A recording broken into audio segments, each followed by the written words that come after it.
my god, chat. Bro. Okay, we're just walking. We focus on my face. So you might see a third dog, maybe, if she figures out how to come in this room. It is my parents' dog.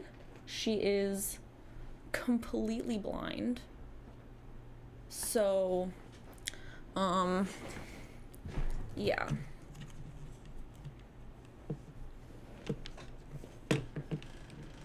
She might. Oh, there she is. Hi, Witchy.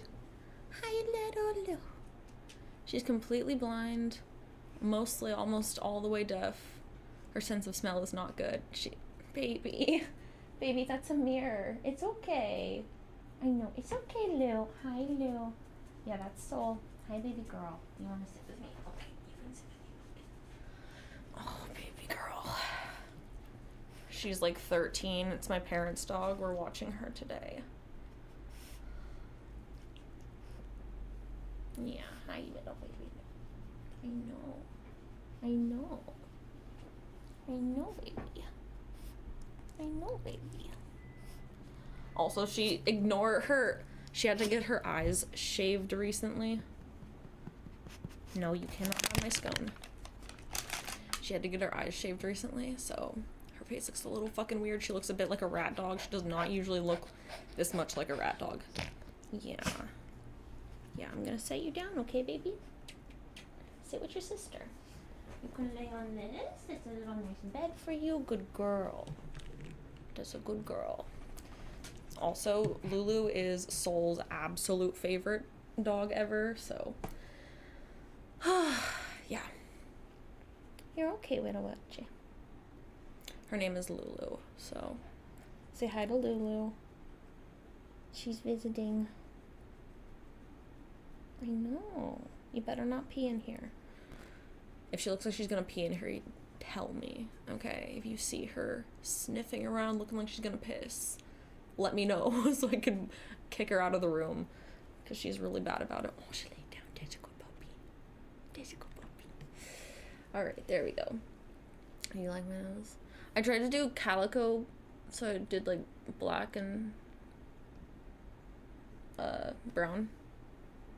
Eyes different color, and then the nose is like split. So but yeah, I'll probably redo this cosplay at some point with more effort. This was kind of just like, this is like a test. This little test. I took a few photos. Hi, little Lou. Here, Lou. You want to play with the toys? Maybe? You can play with the toys, Lou. Oh my god. Someone explain why I did not leave Pornhub, but I'm not on there anymore. Pornhub left me. Exactly. Okay, hold on.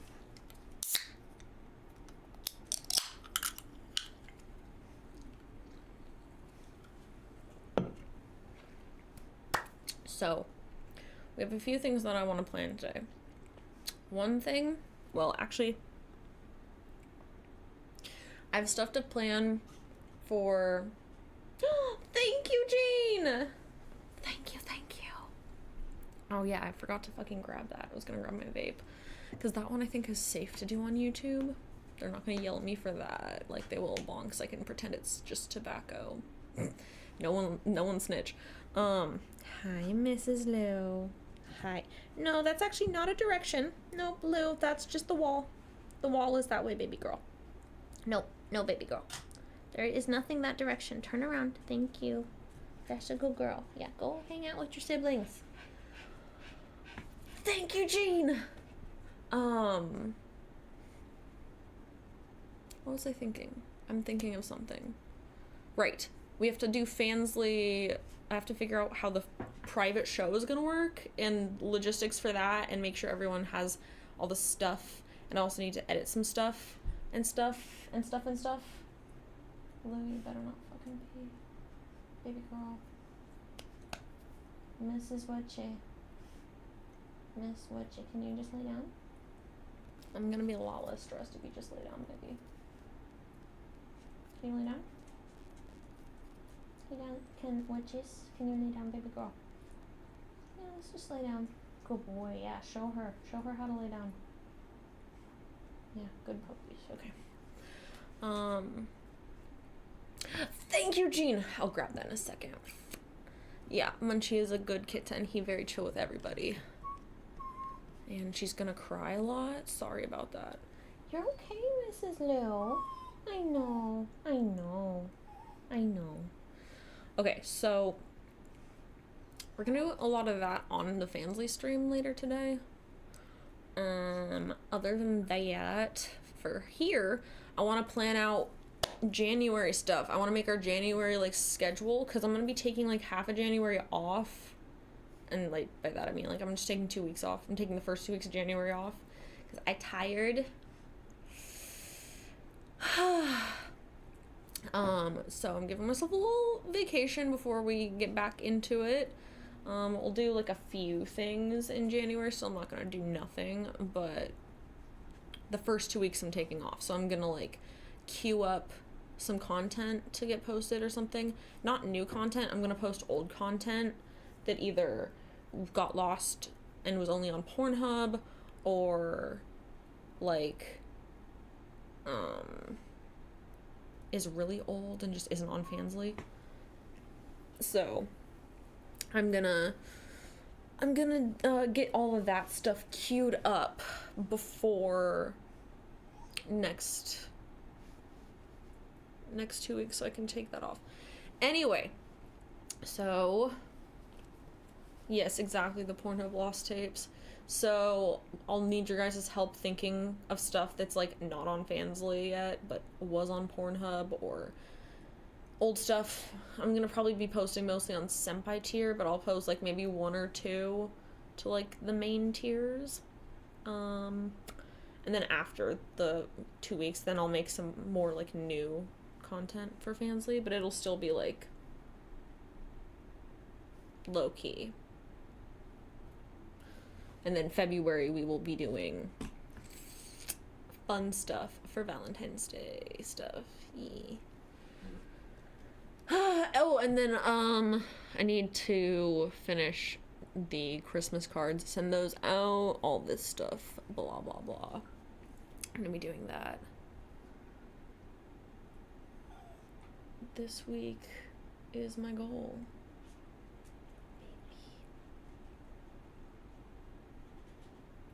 So I'll probably do that on Tuesday before. Oh no. Well, maybe.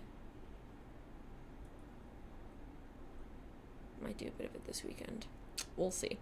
Anyway, gonna be making sure everyone has tipped for it, sending out extra stuff. We'll be doing all of that on stream, on the Fansly stream later though. So we're gonna focus on next month's stuff for this stream, and then we'll finish up Christmas stuff on the Fansly stream. Does that make sense? Yeah. Although I might off-screen edit some of the photos for the calendar, because I have so many to edit that I obviously can't show you guys that. So we'll like listen to something, and that will be what we're doing while I'm editing that, because honestly watching me edit is really boring. I'm mostly just like crop, edit out titties, crop, edit out, which I guess you guys probably want to see that part, but like it's very tedious and boring, so yes. Tip him out for birthday song? Wait, whose birthday is it? Whose birthday?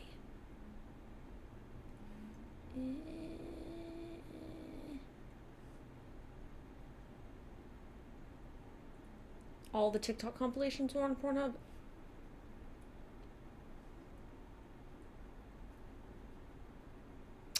You are correct, I think. I'm doing good. But yeah, no, if it's your birthday, I will sing for you. You just need to tell me it's your birthday. Also, I have a scone. I'm very excited to eat, so I'm gonna take a bite of this. Yum, oh my god. Where to even start?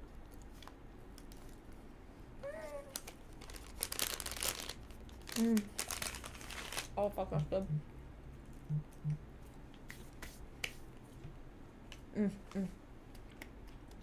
It's a fresh scone too. Hi, baby. Fuck. Okay, so we're gonna start with January. Oh, there's my phone. I'm like, I need to make sure I have this.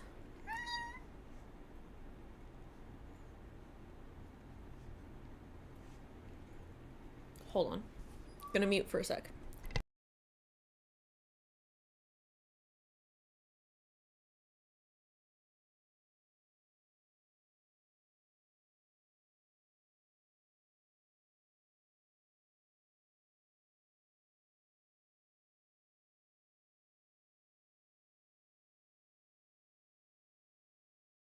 Okay, hold up. Break screen really fast. My parents are here to pick up the dog.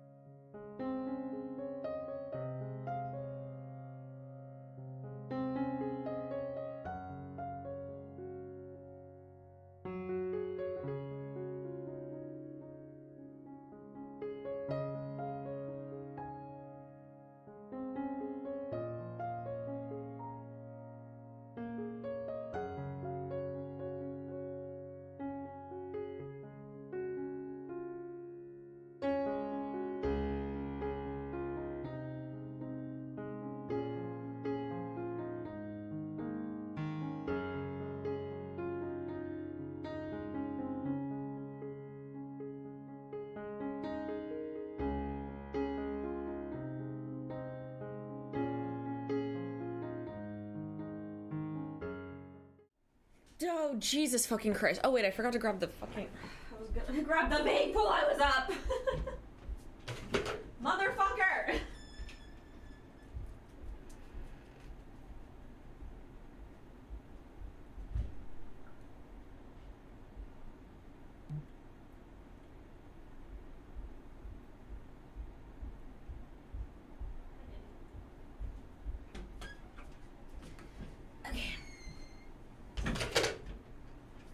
Okay. Woo!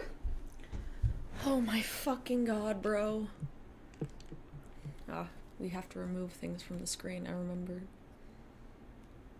Shh. You see nothing. You see nothing. Where even is it, bro? There it is.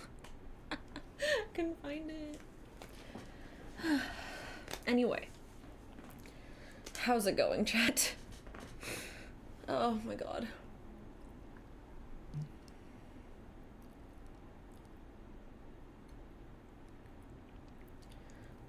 British scones are okay. I like both.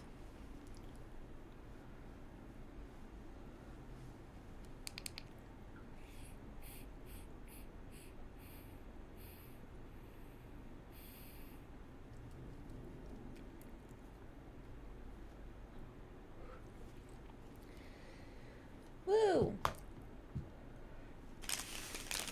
I need more. Oh, it's so fucking good. There's like fresh jam on it.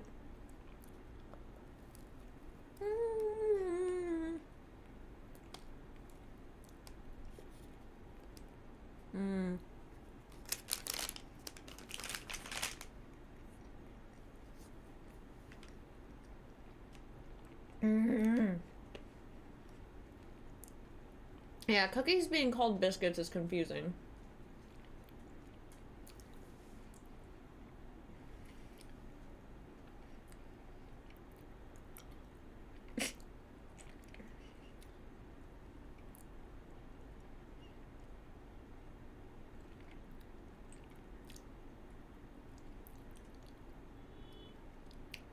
I'm trying so hard to understand the cookie thing.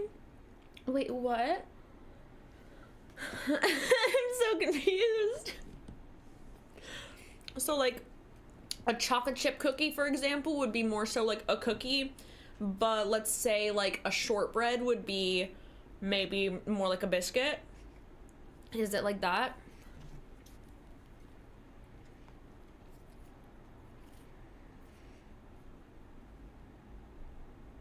That's what makes sense. Okay, that makes sense. Yeah. Do they have a different name for muffins? Or are muffins just muffins? Dude, why is this so fucking good? No! I lost the jam. We have jam down. We have jam down. No.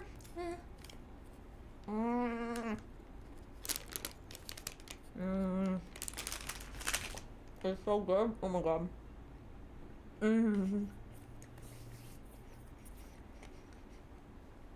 What the fuck is a fairy cake?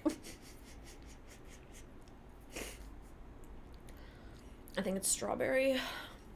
Oh fuck. It's okay, I caught the jam. I got the jam. Oh, just like a miniature cupcake? Dude, I'm literally gonna devour this right now.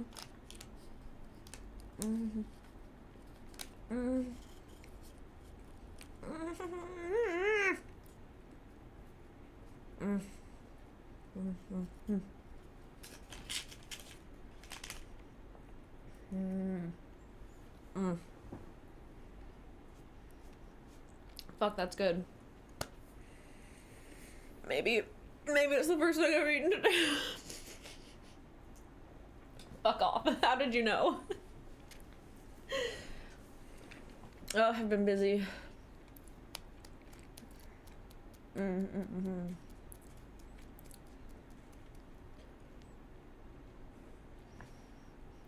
Weird. But chips are like JoJo's, though, which I hardly even call French fries, so I'm okay with those being a different thing. Because they're disgusting. So it doesn't matter what you call them.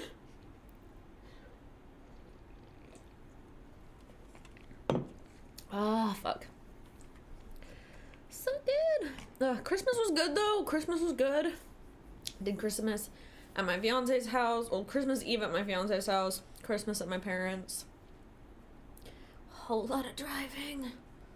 But thankfully there was no traffic. Because everyone was already at the place they were going. So that was nice.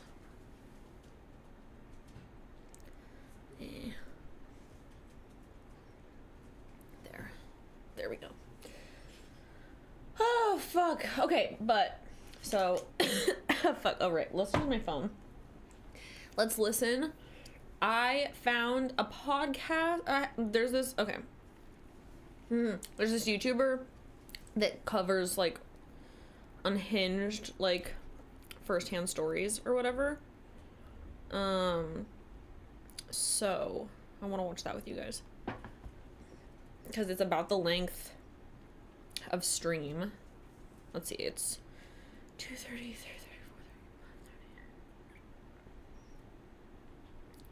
5:30. Okay, well, like, most of stream. Not all of it, most of it. But the title, My Mom's Affair with My 18-Year-Old Boyfriend. So we're gonna watch that.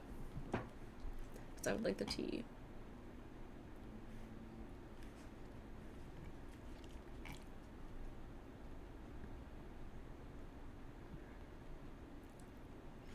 But I've been super offline the last few days, so like, have I missed anything? Anything interesting?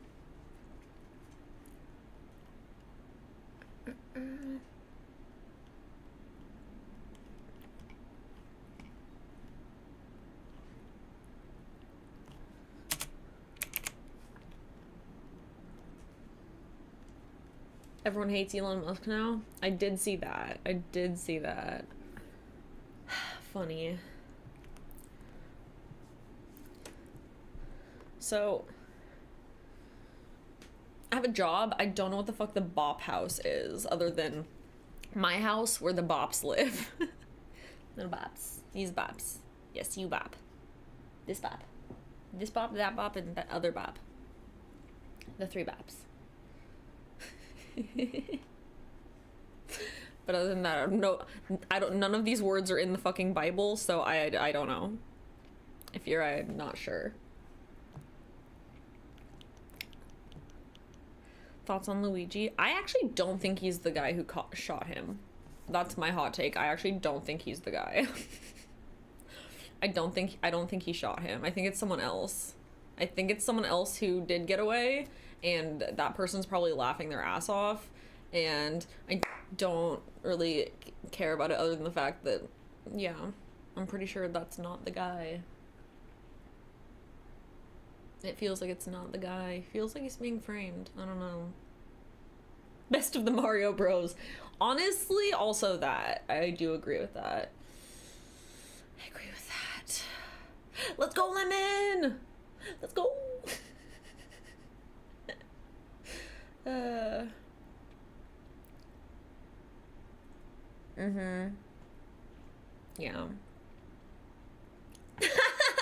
Damn, we both wearing black shirts. What's the weirdest movie I've watched? That's a really difficult question. I watch exclusively weird movies.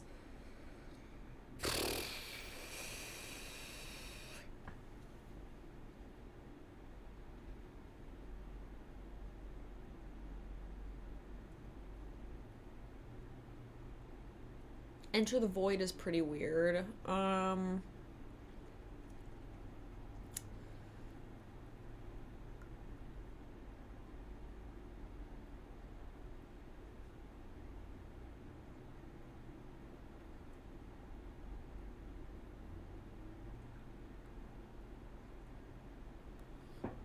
The Strange Thing About the Johnsons, I think, is that what it's called? That's pretty weird. But yeah, Strange Thing About the Johnsons. It's like a short film. Nosferatu. Yeah, that's a classic. Oh my god. Okay. Here, let's listen. Here, I'm gonna put the title up and a timer up because it's pretty long, so that way people can.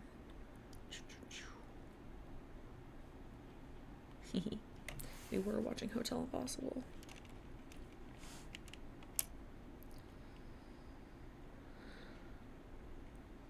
Okay.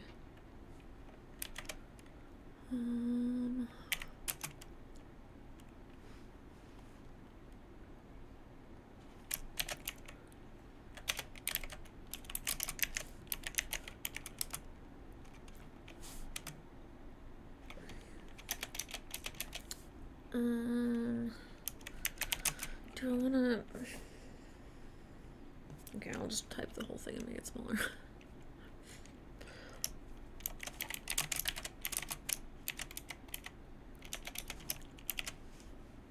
I'll just shorten it a little bit. Oops. There we go. And then we got the timer, got the going. There we go. Oh god, what's another one?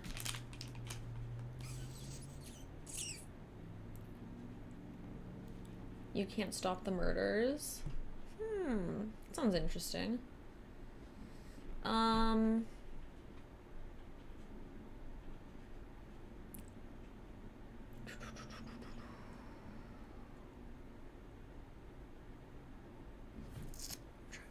trying to think of other weird movies. I feel like most of them aren't weird. Donnie Darko is pretty weird, I guess.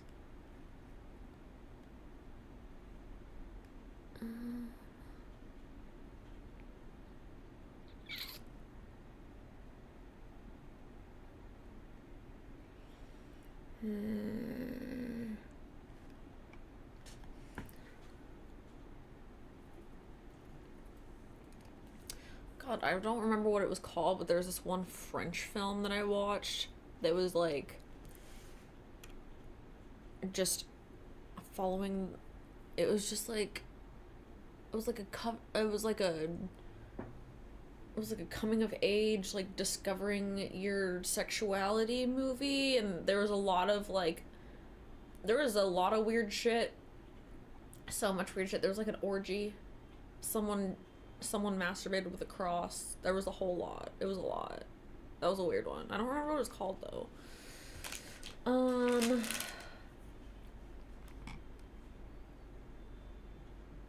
21 Days of Sodom's pretty fucking weird, but I don't know if I'd just call that one weird. It's literally, the name is like French. The name is literally, it's all in French. It's all in French. I don't even remember if there was subtitles, honestly.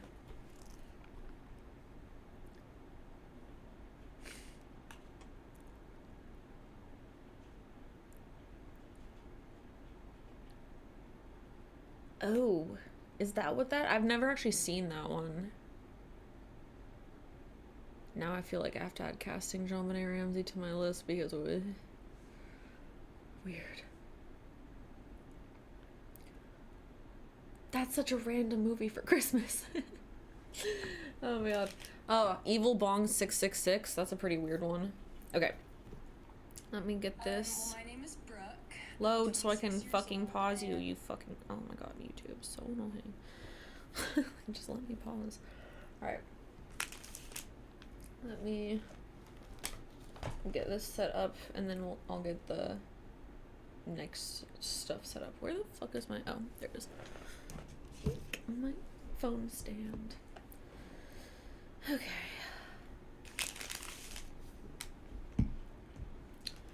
Alright.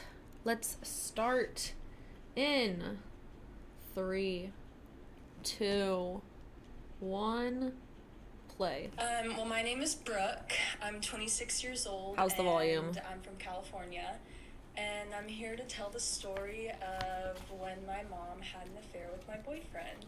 Turn it up. So, I just Okay, want to start there we by go. saying that I love what you do. I think it's an awesome thing, and I've gotten better at telling my story over the years, but I know that when I talk about it, I feel so much better just about how it defines me. And I think the same is for a lot of people, and by giving the opportunity to tell your story, you have no We'll make a idea new tip how menu, I think, also. impactful it can be for another person, and we can all relate to you know, struggles of life and human emotion, and I'm super excited to just come and talk about what I've been through, and hopefully it reaches somebody. And I linked it forever ago. So my goal is to just be honest and be vulnerable and hopefully make an impact in somebody's life that's listening. Hey. Yes, no, you will, and I'm excited to have you. I'm really excited. Thank you. So I guess I always link it in the best place to description start and in is chat. all the way at the beginning. Background So if you miss it in gives chat, understanding, and I think a lot It will of be in the this will description. make sense with the background of things. Oh my god, in so good, bro. family. So I come from a pretty normal family. I have a mom and a dad who are still Do you? together to this day, which is a part of the craziness of this story. And I'll get into that What the hell? a little bit later. But I'm the oldest of 3. I have a younger brother who's 2 years younger than me, and then a younger sister who's 4 years younger. My dad comes from a pretty big, like, Russian family. His dad came over when he was a teenager to America, started from nothing, and just kind of built his life, and met my grandma, and they had 5 kids. And so my dad, his family I'm super close with. They live in the same area where I'm at, and they've been a huge support system in my life and a part of, you know, my journey and everything. And they, you know, every family has issues. They've had their fair share of issues, but very different than what my mom experienced. So my dad came from a very big family, a close family. He had siblings, and there was just, you know, a lot of involvement, and both parents, you know, involved, and all of that. So my mom, she was born in the Czech Republic. She was the only child, and her parents divorced when she was really young. And I think this plays a huge part in why she became the way she is, and, you know, later on affected me and everybody else in life with the decisions that she's made. But she and her father moved to the United States when she was 8, I think, and that was the last time that she really ever saw her mom. Almost got they it. got divorced. I think it was just because she cheated on her dad, and nothing too crazy, but I think her dad was like, you are not going to have, a relationship with your mom. She's not a good person. And so he took her away basically and moved to the United States. He was a professor, so he was always busy.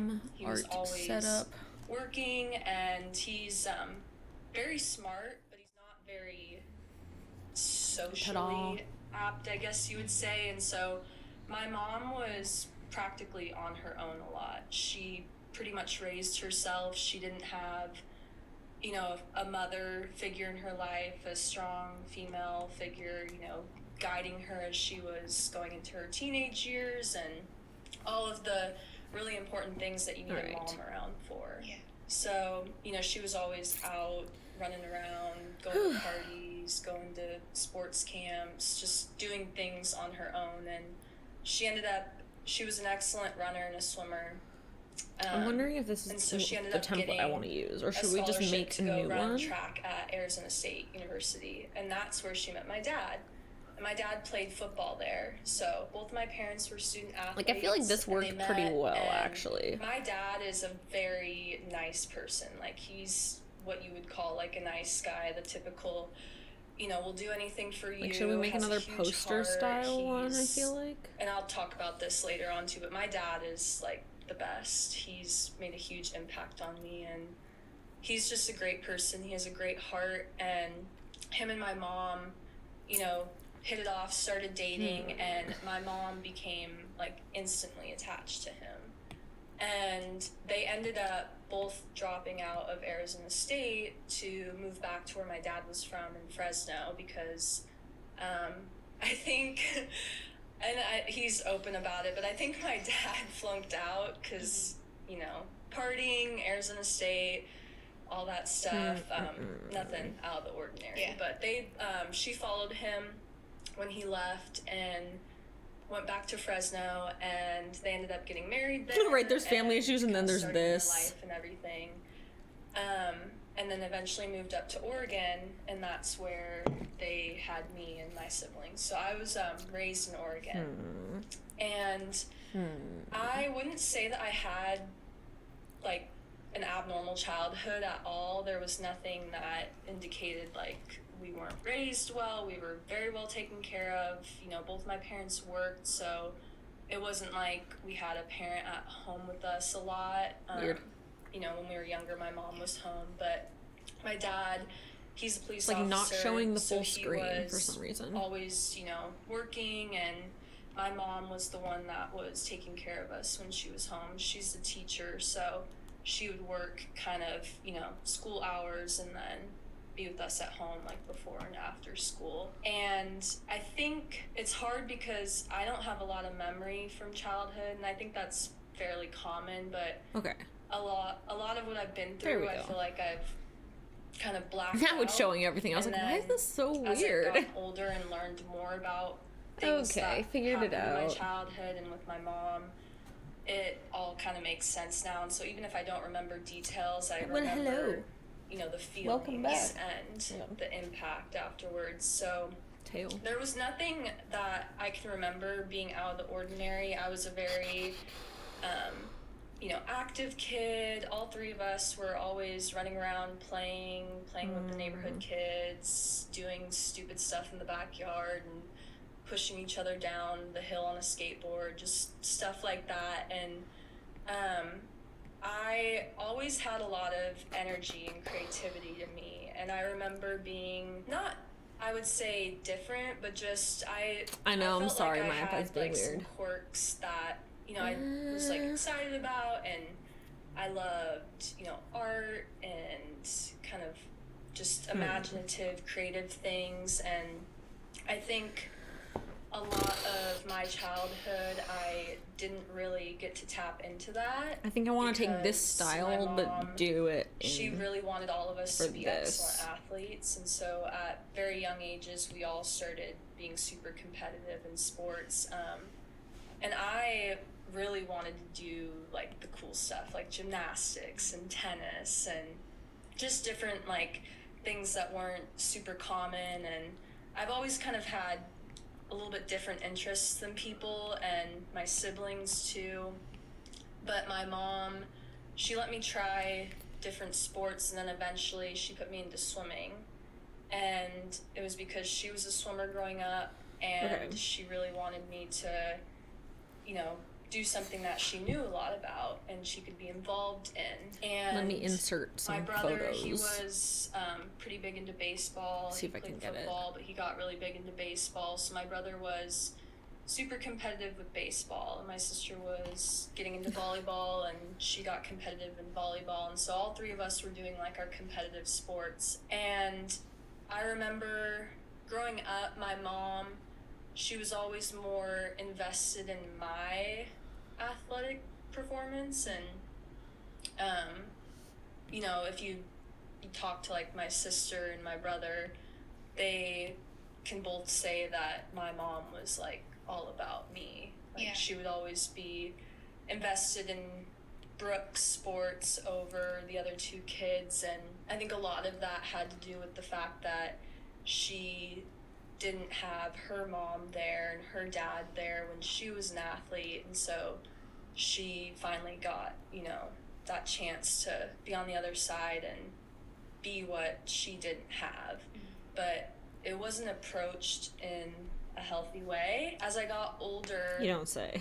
I ended up getting into running, which is what she was really good at. I mean, and she was an incredible runner. Like, she ended up going on to run road races and marathons after college. She was like, I want to say not too far off of like an Olympic trial qualifying time at the time that she ran her marathon. Like, she was really good, and was Sorry, I have to insert a lot of things here. Running. Like, would wake up every single day and work out or run, would always have to get like her run in before we went to do anything. It would cause fights between my parents, like, why do you need to run? Why do you need to work out right now? And I remember at a young age, like, I just thought that that was what my mom did and what she liked to do. But I later on learned that my mom kind of used running and stuff as her outlet for her demons, like which I'll get into. And so anyways, she ended up putting me into running as well. So I was running and swimming, and I was in middle school when I started doing both sports, and that's when I noticed the unhealthy dynamic, I would call it, between her and I. And at the time, I didn't understand why, but now I know why. And she was trying to live through me, through my childhood with my sports. She would, at a very young age, like, start, you know, really monitoring my training and my recovery and what I was doing, you know, in between practice and school. I gotta keep clicking on insert hung out photos with friends, instead but of insert never files. allowed to do anything crazy. I, you know, didn't go out and go to parties or hang out with friends and do stupid stuff like most teenagers do. I was very committed to my sport, and she really instilled in me, like, the importance of being super dedicated and doing all the little things, which I'm very grateful for because it made me the athlete that I became. But I don't think I should have been exposed to the seriousness at such a young age, because the effects that it had were very lasting. I mean, to this day, it started to become very unhealthy when she started to really pay attention to, like, my body.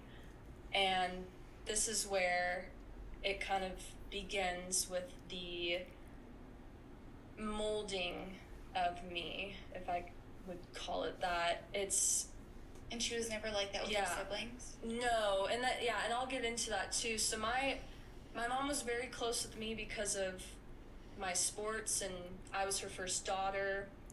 I also just totally forgot to mention this, but it's really ironic that I was born on my mom's birthday and my parents' wedding anniversary.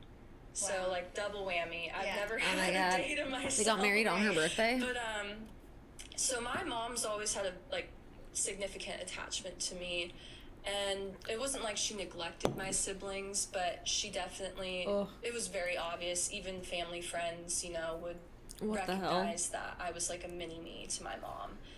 Sorry, I'm almost done inserting stuff. Trust me, she would make me like this cute little athletic girl, and that was who I was going to be. So at a very early age, like, that became my identity.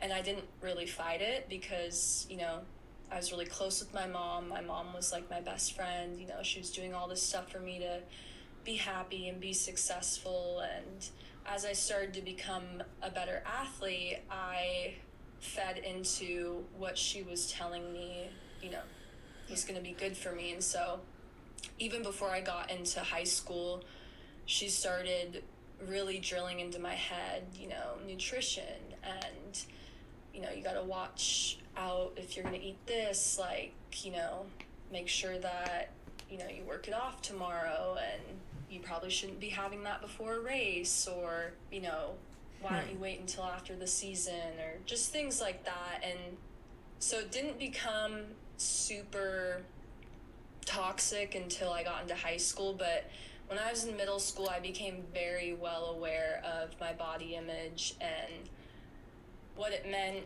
being a runner and a swimmer, and I started getting really hyper aware of myself, and I started struggling with a lot of like image issues and just like self-esteem issues in general. A lot of my like worth was based in the way I performed as an athlete, and so I basically made sure that I did everything I could to be the best athlete that I could be for my mom, and so that I could make her proud. And I would, you know, literally like start cutting out sweets and chips and just different things that are deemed unhealthy for you. Got everything, and holy shit. I became very strict with my diet, and I'm like, we got there. 13, right? You know, oh wait, like, there's I'm one more thing I need. Still a kid. Fuck. I haven't even hit puberty at this point, because one thing that some people don't understand, especially about female athletes, is that when you're very active at a young age, it can really stunt your, you know, development, and especially, you know, getting your period and stuff like that. I have to fix my hair didn't hit any on of this. that. Like, I had like 0 body fat. I was younger looking than I actually was. I didn't look healthy, but I was doing really well. And when I got into high school, by the time I was 14, I had already run in a national championship race. I was like the top runner at my school. I was the top runner in our area. I was placing in state championship races in middle school and had won like state meets for the Junior Olympics, and I started to really excel, and it was like I just became obsessed with it, and it was exactly what my mom wanted for me. And so going into high school, I was totally known as, you know, the runner, and the swimming was always there, but I became very good at running, and that just kind of became like my main thing. And so I would literally, like, I would go to school, I would go to swim practice, I'd go to track or cross country, whatever season it was. I would do my homework, and that was it. And my mom would pour everything that she had into making sure I had like the best running shoes, the best spikes for meets, all of the, you know, tights and spandex and sports bras and all the stuff that I wanted and needed, she would get for me. And I just felt like, wow, like, I'm going to be so successful, and mom's going to help me, and I'm going to be just like mom. I'm going to go to college, I'm going to run track in college, and I'm going to be, you know, like super successful. And she really supported me in that. But as I got better, it became even more of an issue if I didn't, I guess, follow what my mom had It was so easy. planned for me. So there we go. I really struggled with, like, just being a teenager and doing, like, normal stuff versus doing what my mom wanted me to do. And I remember, like, being so upset because I couldn't eat, like, certain things at, you know, birthday parties. You know, I'd go to a birthday party and be like, well, you know, don't eat a whole lot because you're gonna be running a race or swimming a race, or, you know, if we had, like, dinner and it wasn't, like, the healthiest meal or whatever, like pizza or mac and cheese, it was like, oh, like, you're gonna have some more, like, ooh, and, you know, like, just things like that. That's and so annoying. I became so hyper focused on what I was eating. That's what I To wanted. the point that I would, like, plan out my whole day's worth of food, and I would measure things, and I would. I mean, planning out your like, day of count, food is not you know, if I inherently had bad, one more but than the serving size, or I would, like, that's split not the the point. serving size so it was less. Like, it would cause me this anxiety. Okay. And I would constantly be looking at myself Bit of a in mess. the mirror. I I'm would gonna hide all be this comparing really fast. myself to other girls that I would compete against. And that was always really hard because so my mom's pretty, like, skinny. Her body type is definitely a lot more petite than mine. Okay. My dad is a lot more of, That's like, the a background. stronger, like, bulkier kind of guy, and I definitely took a lot more of my dad's genetics, so my I don't mind siblings the are a lot more, border. like, taller and lankier than me, and I'm a lot more, like, stronger, and just, you know, not petite. But she really made a point every time I was around other girls at meets or wherever that they were, you know, skinnier than me, or that What? you know, they looked like this, like, What the hell? the smaller you are, the faster you can run. So I thought, okay, well, the smaller I am, the faster I'm boy. going to be. So I really, like, minimized what I was putting into my body and really just, like, ate the bare minimum to get by, and became so obsessed with my nutrition and my body image for my sport that I, to this day, still really struggle with, like, eating and feeling guilty. Well, that's and, understandable, things you know, considered, bro.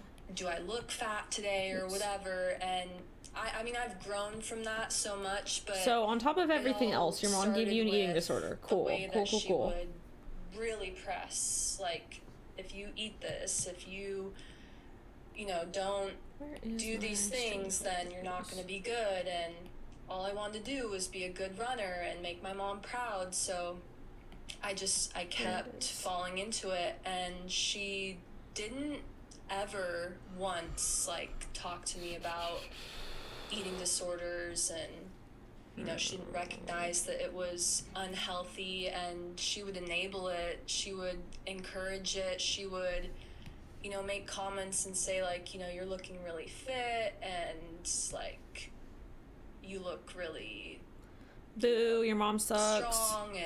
But I looked at myself and, like, I looked sick. Like, people look at pictures of me from high school and they're like, you don't even look like that. Like, I looked like a Tim Burton character where my eyes are, like, sunken and there's just, like, no life in my face. And I don't understand how I was able to honestly be as successful as I was with the way that I was under fueling.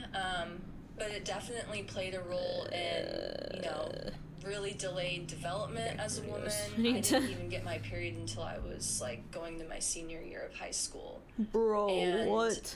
That like, is crazy. To this day, Holy the shit. issues that I've had with my That's body crazy. image are always triggered when I am around my mom, and You have to be she's so made underweight for comments that. in the past, which Oh my I'll god. get into later, but, like, when I was hurt Like, in college, Death and levels. I wasn't running, and I put That's on a little scary. bit of weight, like, nothing bad. I was actually healthy. I looked normal, you know, but she had made a comment that I'd gotten so big and that I needed to lose the weight, and I was never going to come back from my injury if I was carrying this Who needs extra enemies weight with on moms me. like And that? she's making it out to be that I'm like this unhealthy person, but in actuality I was healthier than I've ever been. And then there was another instance where I had come home and I was like super skinny again because I was really going through it. And when I get stressed, I tend to just not eat. You know, some people, they'll stress eat. Real. I'm the opposite. I just That's don't me. eat. I can't think about eating when I'm stressed and there's emotional, you know, things going on. And Color palette. so she had made a comment. She's like, wow, you're looking really good. Like, you look so fit. And my dad, like, would jump in and be like, no, like, she does not look healthy. Like, he would Good dad. challenge her on that, and she just doesn't understand. I don't think she's ever really understood how, like, Okay. that whole thing has affected me. And yeah, so that, I mean, that was one part to it, but aside from like the running and the body image and all of that stuff, when I was in high school, I was like super dedicated and just really focused and kept my eyes on the prize. And so there was nothing that was like ever really an issue outside of that stuff. I mean, growing up, everything was pretty normal. My family was always really busy with our sports. All three of us were in sports. And my parents, they never had really obvious issues. I'm not but sure which ones I want to use. fighting was very normal in our household, and we just kind of, you know, oh, mom and dad are fighting at each other again. Or if I want to use both, or Wasn't which really ones I want to use something it that we for. worried about and just thought was normal. But, you know, I would go over to friends' houses, and the way that their parents interacted, I'm like, you know, my mom and dad don't talk to each other like that. Like, there was a lot of Let's see. dysfunction growing up as far as the way that my parents interacted, and I Kitty never food time. really saw what like a loving relationship looked like. And it's a lot different now, which I'll get into. But my parents, I think because of all of the things that my mom was growing up and what she's experienced, and Eating baby. she's never really addressed a lot of her trauma. It caused a lot of issues between her and my dad. And my dad is like the It does not want to stay. prime example There we of go. unconditionally loving somebody, but boy was he like irritated by her. And I just remember like my mom and my dad fighting, and I would always like side with my mom, and never really There is not understood, still a like, Pornhub link on the website. what the Click it. fights were Click the about. link. But as I got older and I got into high school, I noticed It just that redirects. my mom and my dad weren't they weren't like warm with each other, you know. It was just kind of like, okay, like they're together, like, but I never saw them, you know, like holding hands, kissing, like any of that stuff. But that was just normal, you know, like that's just what I grew up with and what I saw. And so and the same thing too with like my mom, she's not a very warm and loving person, so there was never like a lot of like hugging and like emotional support and just things that, like, for me, who I am now, I am Let's see. the complete opposite of. You know, I'm a very loving, emotional person. I love hugging people. I love just like being there and like really giving somebody my love. And I never saw that in the way that I feel like I think love should look like. So I ended up being like super, Remove that because just, we're not using like, those. okay, I'm gonna do my thing. I'm gonna not really worry about my parents' relationship. Being the oldest, you know, I had to like not take care of my siblings, but be the example, you know, and just kind of be the older sister that would lead when there needed to be a leader. And because I was so invested and so competitive in my sports and dedicated to what I was doing, I felt like I wasn't ever really there for my siblings in the way that I could have been. And like now we all have, you know, good relationships, and I think I'm I a lot will closer to have them, these be my sister especially, than I was when I was younger. But I was very separate Not from you. my siblings, and I just like stayed very focused to myself. And if there were problems between my parents, or if there was, you know, any other things going on, I would just kind of go into my little world and focus on what I needed to focus on, and just like keep my eye on the prize. So I ignored a lot of things that were going on when I was in high school, and looking back, like I can see a lot of those things now that I understand where they came from. But I was pretty naive. Like I didn't know a whole lot about just like life and social things and all of that, because I was so focused on being an athlete and excelling. And That so I looks didn't really good. date much. I'll do like that, and I then I'll had do one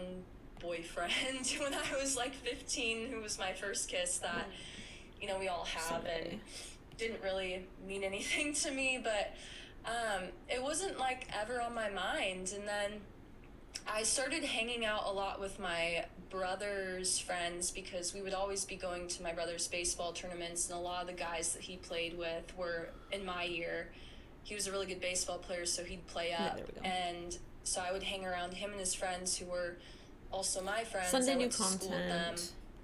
And my This is confusing as fuck looking right now. I'm so junior sorry. year, it was like the best year for me for running. Like I was getting recruited at that point by Division I programs. I was, you know, on track to being valedictorian.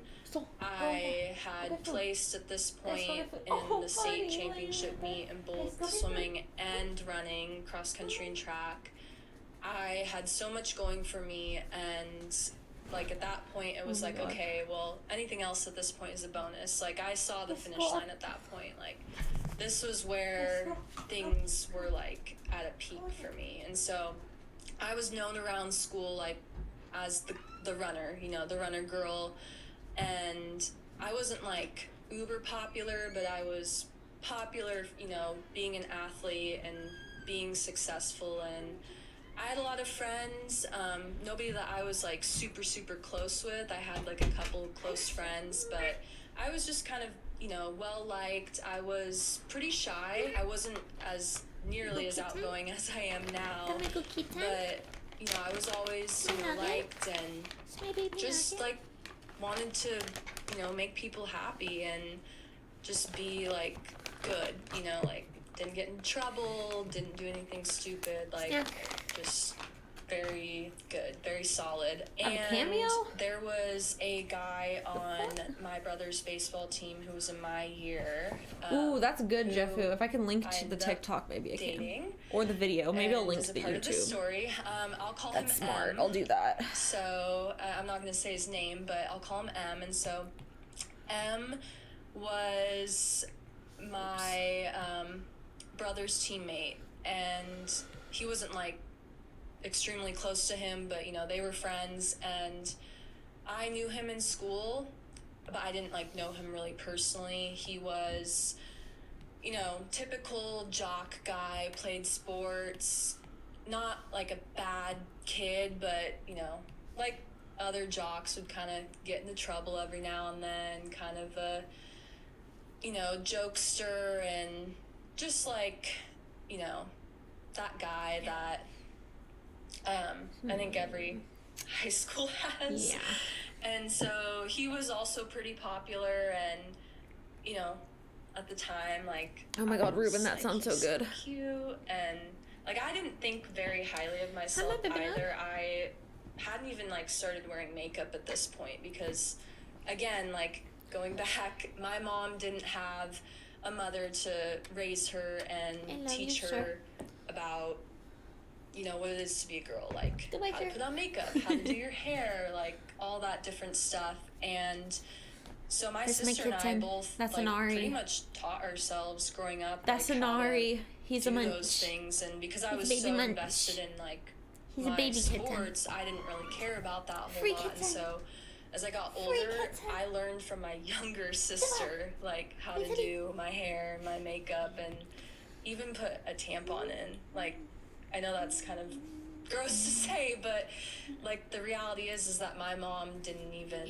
like do that stuff with me. And so back to M, Okay, I didn't feel this like I was, you know, noticeable for him. I just not kind have of a felt label? like I was my brother's sister and somebody in his class and another, you know, good athlete that like that was all we could relate on.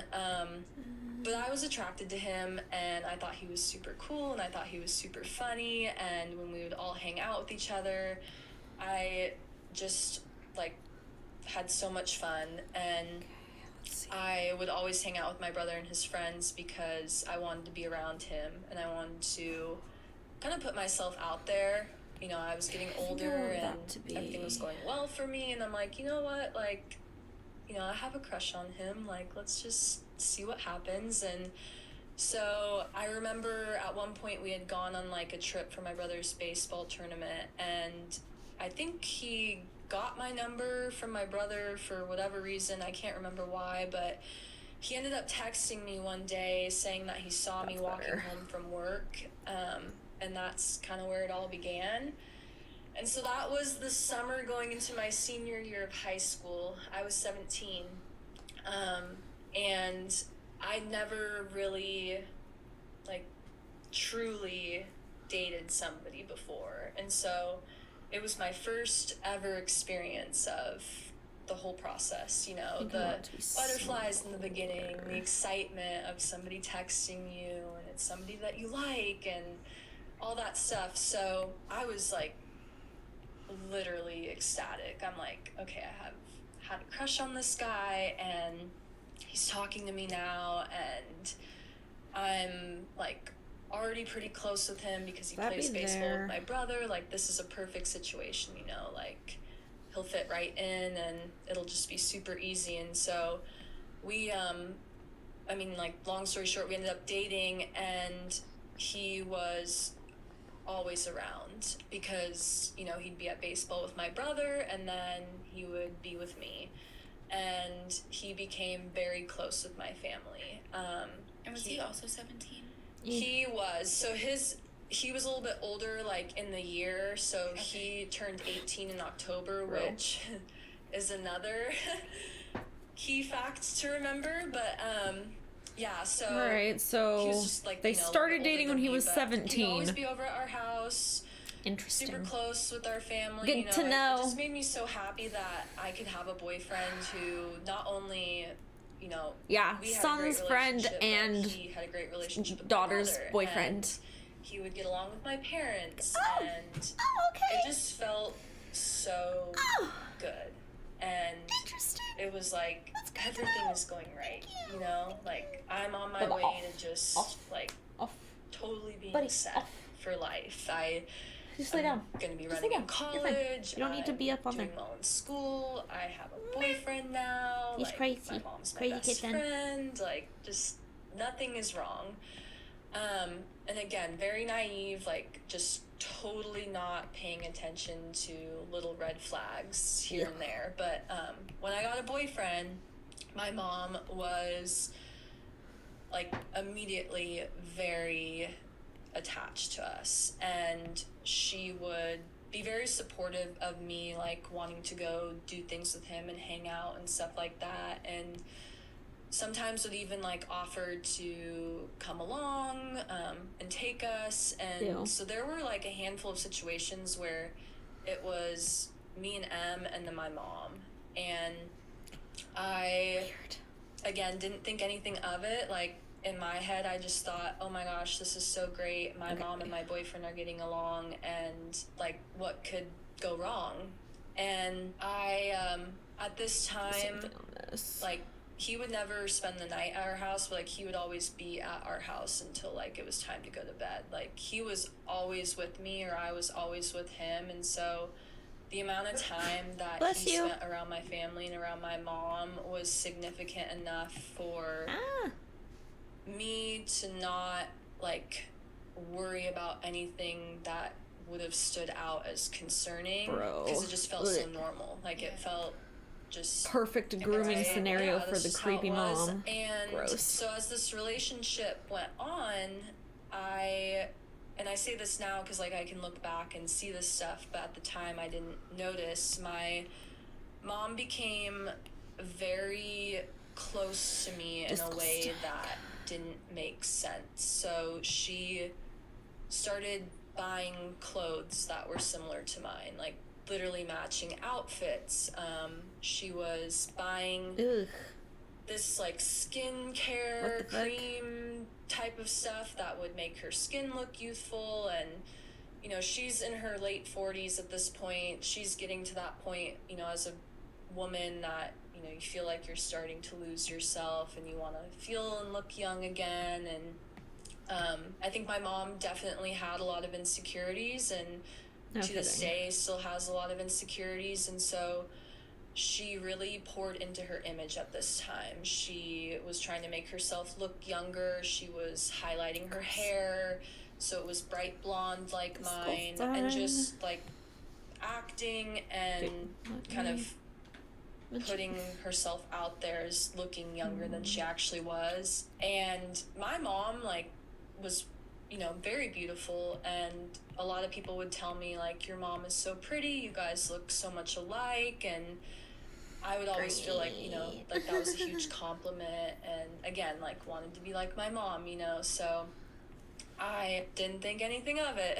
That's the moral of the story. Didn't think anything of it. And I felt like as our relationship progressed, she started to really look for validation from M. So she would almost act while she was with us like she was one of us, like she was a peer. And this is a part of like the relationship that I had with my mom growing up that still together with the I'll mom. touch on. She was never really somehow the dad's still with her. Emotionally a mother. She wanted to be my friend. She wanted to be at my level. She wanted to relate to me. And so when she would hang around us, it was like she was trying to like joke with us, like she was one of us. It wasn't like a parent to kid interaction. It was like she was trying to be one of us. And I don't think there was ever a specific point in time where I felt like it was like super obvious that they were, you know, starting to give me weird vibes. But I do remember when I was like my senior year had started, and I can't remember what was going on, but my mom needed M's number for something. She didn't have it at that point, and so I gave her his number. And she's like, we're just trying to coordinate something for you. Like, we're doing a surprise for you for one of your races or whatever. It was something like that. And so I didn't think anything of it, but that was probably like the worst thing I could have done was give her his number. So from here, I'm going to tell the story as if I didn't know any of this information, and then I'll go back and like insert like how we found out this information. But like from there on out, like beginning of my senior year of high school is when this affair started to begin. And I think it's crazy, like a lot of people don't actually know this, but we were not dating for really that long. Like we'd known each other for a long time, but dating, we had only been dating for like half a year really at that point. So it wasn't like I was with M for, you know, all of high school or anything, but because he was my first boyfriend and my first real relationship, you know, everything feels so much more, you know, my first I love you, and, you know, pretty much like my first everything. And so at this point, it is our senior year of high school, and we are like one of the couples, you know, because it's like not bad boy, but like bad boy M, you know, the jock that's, you know, kind of the one that messes around and stuff like that, with the shy, really successful runner girl, like kind of opposites, but we were like perfect together, you know. And I was just so in love. Like, I just felt like it was everything that I didn't even know I wanted, and we were like just attached to each other. And he was like my best friend at that time. Like, I had my girl best friends, but there was a lot of him that I like cute. related to, and I could just be so comfortable around. And, you know, being that I didn't really have a whole lot of like self-esteem growing up, I never really thought highly of myself. I never really thought that I was pretty or anything like that. So he just made me feel like I was on We'll top come of up the with world, like and I felt one or two, you know, beautiful cosplays. And I felt like somebody actually like probably sees me and cares about me, weeks? and that definitely, you know, plays a role in the effectiveness, of course, too. But girl, yeah, that's so, my yeah, stalker. We're going through our, you know, fall. My stalker. I have a restraining order months, against that man. We are getting into the holiday season, and nothing like really stands out to me at this point, but my mom starts kind of acting a little suspicious. Like, she's gonna go somewhere and she's like, oh, I'm gonna go to the store, I'll be right back, or I'm gonna go for a run, or, you know, just like make an excuse. She's gonna go do something, and she would come back and she would be like almost elated, like just in a completely different mood, and it was really weird, and I didn't get it. And at the same time, at this time, my mom and my dad were not doing super well. So my dad, you know, he was working a lot, and his job is very stressful, and I think one thing that I have noticed between my parents is that they both have we'll do two for the 19th and the 26th, and then we'll do a mystery one. Like, attending to other people's needs. So my dad is very selfless in the sense that he will make sure everybody is okay before he's okay. He was not confronted in family court. He was confronted in criminal court, where he got a criminal anti-harassment order. I can tell that you're one of his cronies. Mods in chat, if you could please screenshot this for my lawyer, since he clearly he sent you here. Because if you admit that he sent you here, that would be great for my case. And I just remember, like, it was always really just, there was fighting and on edge, and even when M would be there, it was like my dad didn't even want to be in the room sometimes. He'd be like irritated that she was like interacting with him and having, you know, a bubbly conversation with him, but not my dad. So I think my dad started to kind of sense some things earlier on, and he's a cop, so he has that very strong intuition to know when things aren't right. But he never made any comments. He just kept it to himself. So there was a point in time when, and again, like, M was my first for a lot of things. So when it got to the point to when I started to this is looking become good, intimate chat. I'm for the first time, I went to my mom, because I didn't really have like this type of relationship with my girlfriends, and I also wasn't, I would say, socially at that level yet, so I kind of felt embarrassed that I was having to ask the questions of like, how do you do this, and font, what does this mean, and all that stuff. So I went to my mom about it, and I have a very vivid memory standing in their bedroom, and I told her that Em and I are gonna have oral sex for the first time. And I don't know what to do, because, you know, I didn't Mixed watch porn or anything. Like, it wasn't like I was sheltered, but it just was never a priority or an interest to me. Again, like, being so focused and competitive with sports and school and stuff like that, I just didn't think that way. One track mind. So this is all new to me, and I didn't know what to do, and so I went to my mom, and I'm like, how do you do this stuff? Like, what does this mean? And I also didn't think that it was weird at the time that I was asking my mom those questions, because she was, you know, in my head, my best friend and the person that I was closest to. But looking back, I definitely don't think it's, in my opinion, appropriate, you know, to be talking to that's weird as fuck. your mom about those things. It's like a fine line, because part of me is like, I think it says a lot that you felt comfortable enough to go to her. Like, you know, if one day I was ever a mom, like, I would want my kids to come to me about anything, but at the same time, I see what you're saying of, like, looking back, it's like, because then it's like, you know, like, it is a fine line. It's like, right, it's like, I feel like it does say a lot that you felt comfortable enough to go to her. Like, that aspect of it, I think, is good, but, like, the fact that it's like, oh, like, I'm about to do this, like, you know what I mean? It is a little bit more like, because I look back and, like, my mom and I were very close, and there happened to be times that I would come out to her about things I did after the fact. But I think if I told her, hey, Mom, I'm about to go do this, she'd be like, no, the hell you're like, not about staying home. Right, you are not about to do that. So I think it would be, that's kind of where it gets a little bit.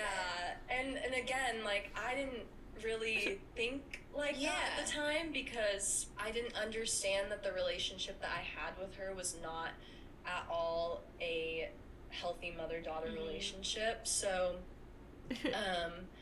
she proceeds to describe to me what I should do, and I remember in this moment thinking, wow, that is so oddly specific. Like, it's almost like you had to have done that to know, like, what I should do. You know what I mean? But I didn't think about that. And so she just gave you basically like a tutorial of what you should be doing. A tutorial. God. Oh boy, that's one way to get your sex education. Wow. So anyways, we are at this point in our relationship, Em and I am starting to learn the effects of, and I don't feel weird talking about this because it is a very significant part to the story and the struggles that I've had afterwards, but the way that sex makes you feel and the way that sex makes you feel about yourself, it played a huge role in my self-esteem at that point in my life, because I felt like, because that was happening, that meant that I was beautiful and that I was desired and that I was worthy, and I didn't really understand like how serious like sex is. I know that like it's a normal thing in life, but obviously there are like huge consequences that come with it, and it's, you know, an adult thing that I just didn't have, you know, much knowledge on. And so when I was at this point in my relationship with him, I felt like this is like what is going to like solidify us, you know, like I'm gonna get my face actually so hurts good from frowning at so much, making him feel good, and I love the way that he makes me feel, and it was suddenly, so this like, needs to say content schedule, but I don't have the fucking font for this. And I hadn't like lost my virginity at this point, but everything else at that point had happened, and so it was kind of building up to this, and he'd never pressured me, but would always, you know, be like, this is what I want, and it became very clear that this was like super important to him too. And so we would, you know, progress in our relationship with this stuff, and then at some point it just didn't become important to him anymore. Like, it wasn't like, oh, like, we're gonna be planning on doing this. Like, it wasn't talked about. It wasn't something that I, like, anticipated, and I never really thought about why, but obviously he was getting it from somewhere else. But see, I'm trying to think. So there are a lot of situations that I look back on now. That's and good. I know when, like, these things started to occur between them and when they were sleeping with each other. But I think what I'm going to do is I'm going to tell, like, the whole story to when we found out and then go backwards. That'll probably make more sense. So did she end up asking you, after you had asked her for advice, did she ever, like, come back and ask, like, oh, did you end up doing anything with him? She would ask, like, what we did. Okay. Which, again, is very weird. And I didn't, like, ever really talk to her about details, but, you know, I wouldn't feel uncomfortable telling my mom, like, hey, this happened, you know, because she was curious and she was, you know, invested in our relationship, so it just felt like telling, you know, your girlfriend details. But anyways, so we're getting into, like, the holiday season at this point.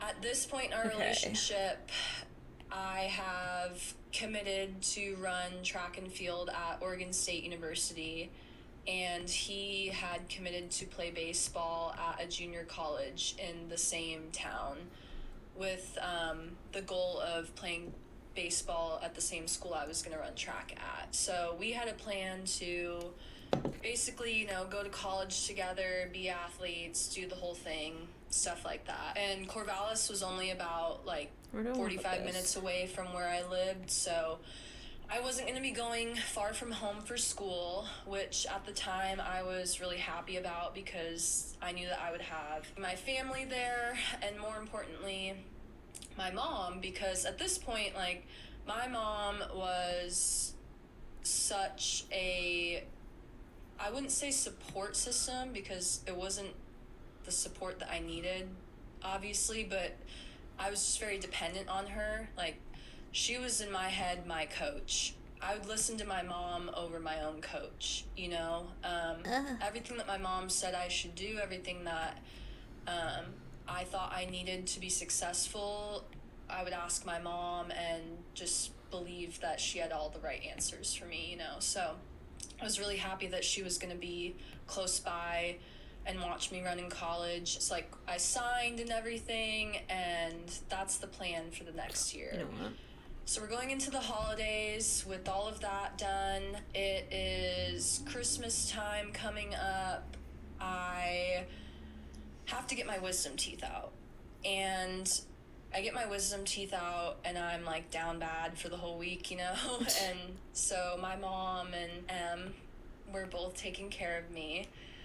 And it was like they were, like, tag teaming, taking care of me. And it just, everything always felt so good. Like, oh my gosh, my boyfriend and my mom are close, and they're my two favorite people, and they're taking care of me right now. I'm gonna put my logo on here too, so hold up. I'm fine, you know.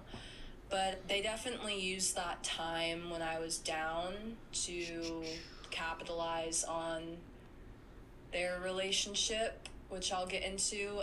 And this is about a week before Christmas. So we're off from school. It's Christmas break. I got my wisdom teeth out. I'm resting at home. And at this point in time, like, my parents' relationship is pretty rocky. Like, fights every day. My mom and dad have very short temper with each other. My mom's being really suspicious, and it just, you can just feel things boiling at that point. Like, something's It's gonna end fantastically, I'm sure. At some point. And I get a promise ring from Em for Christmas, and I'm like, you know, ecstatic. Like, this is so amazing. Like, this just means he loves me so much, and we're gonna be together forever. And I'm so lucky that, you know, my first boyfriend was like my first love and all the things. And I say that because I just want to really emphasize how things like that can impact your trust in relationships moving forward, because of what I was about to find out. So it is December 28th, 2015. I will remember that date for my whole life.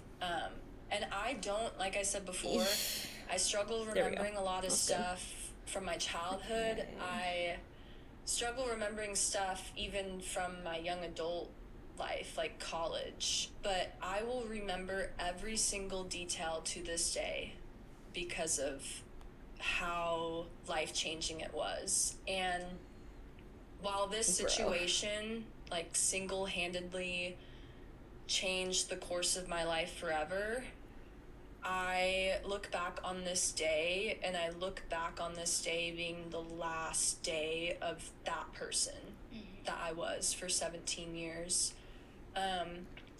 So I'll just kind of go through the day as it was. It was just a normal day, no school. I had swim practice that evening, and Em and I had plans to go see a movie that night. I remember the movie, it was Concussion.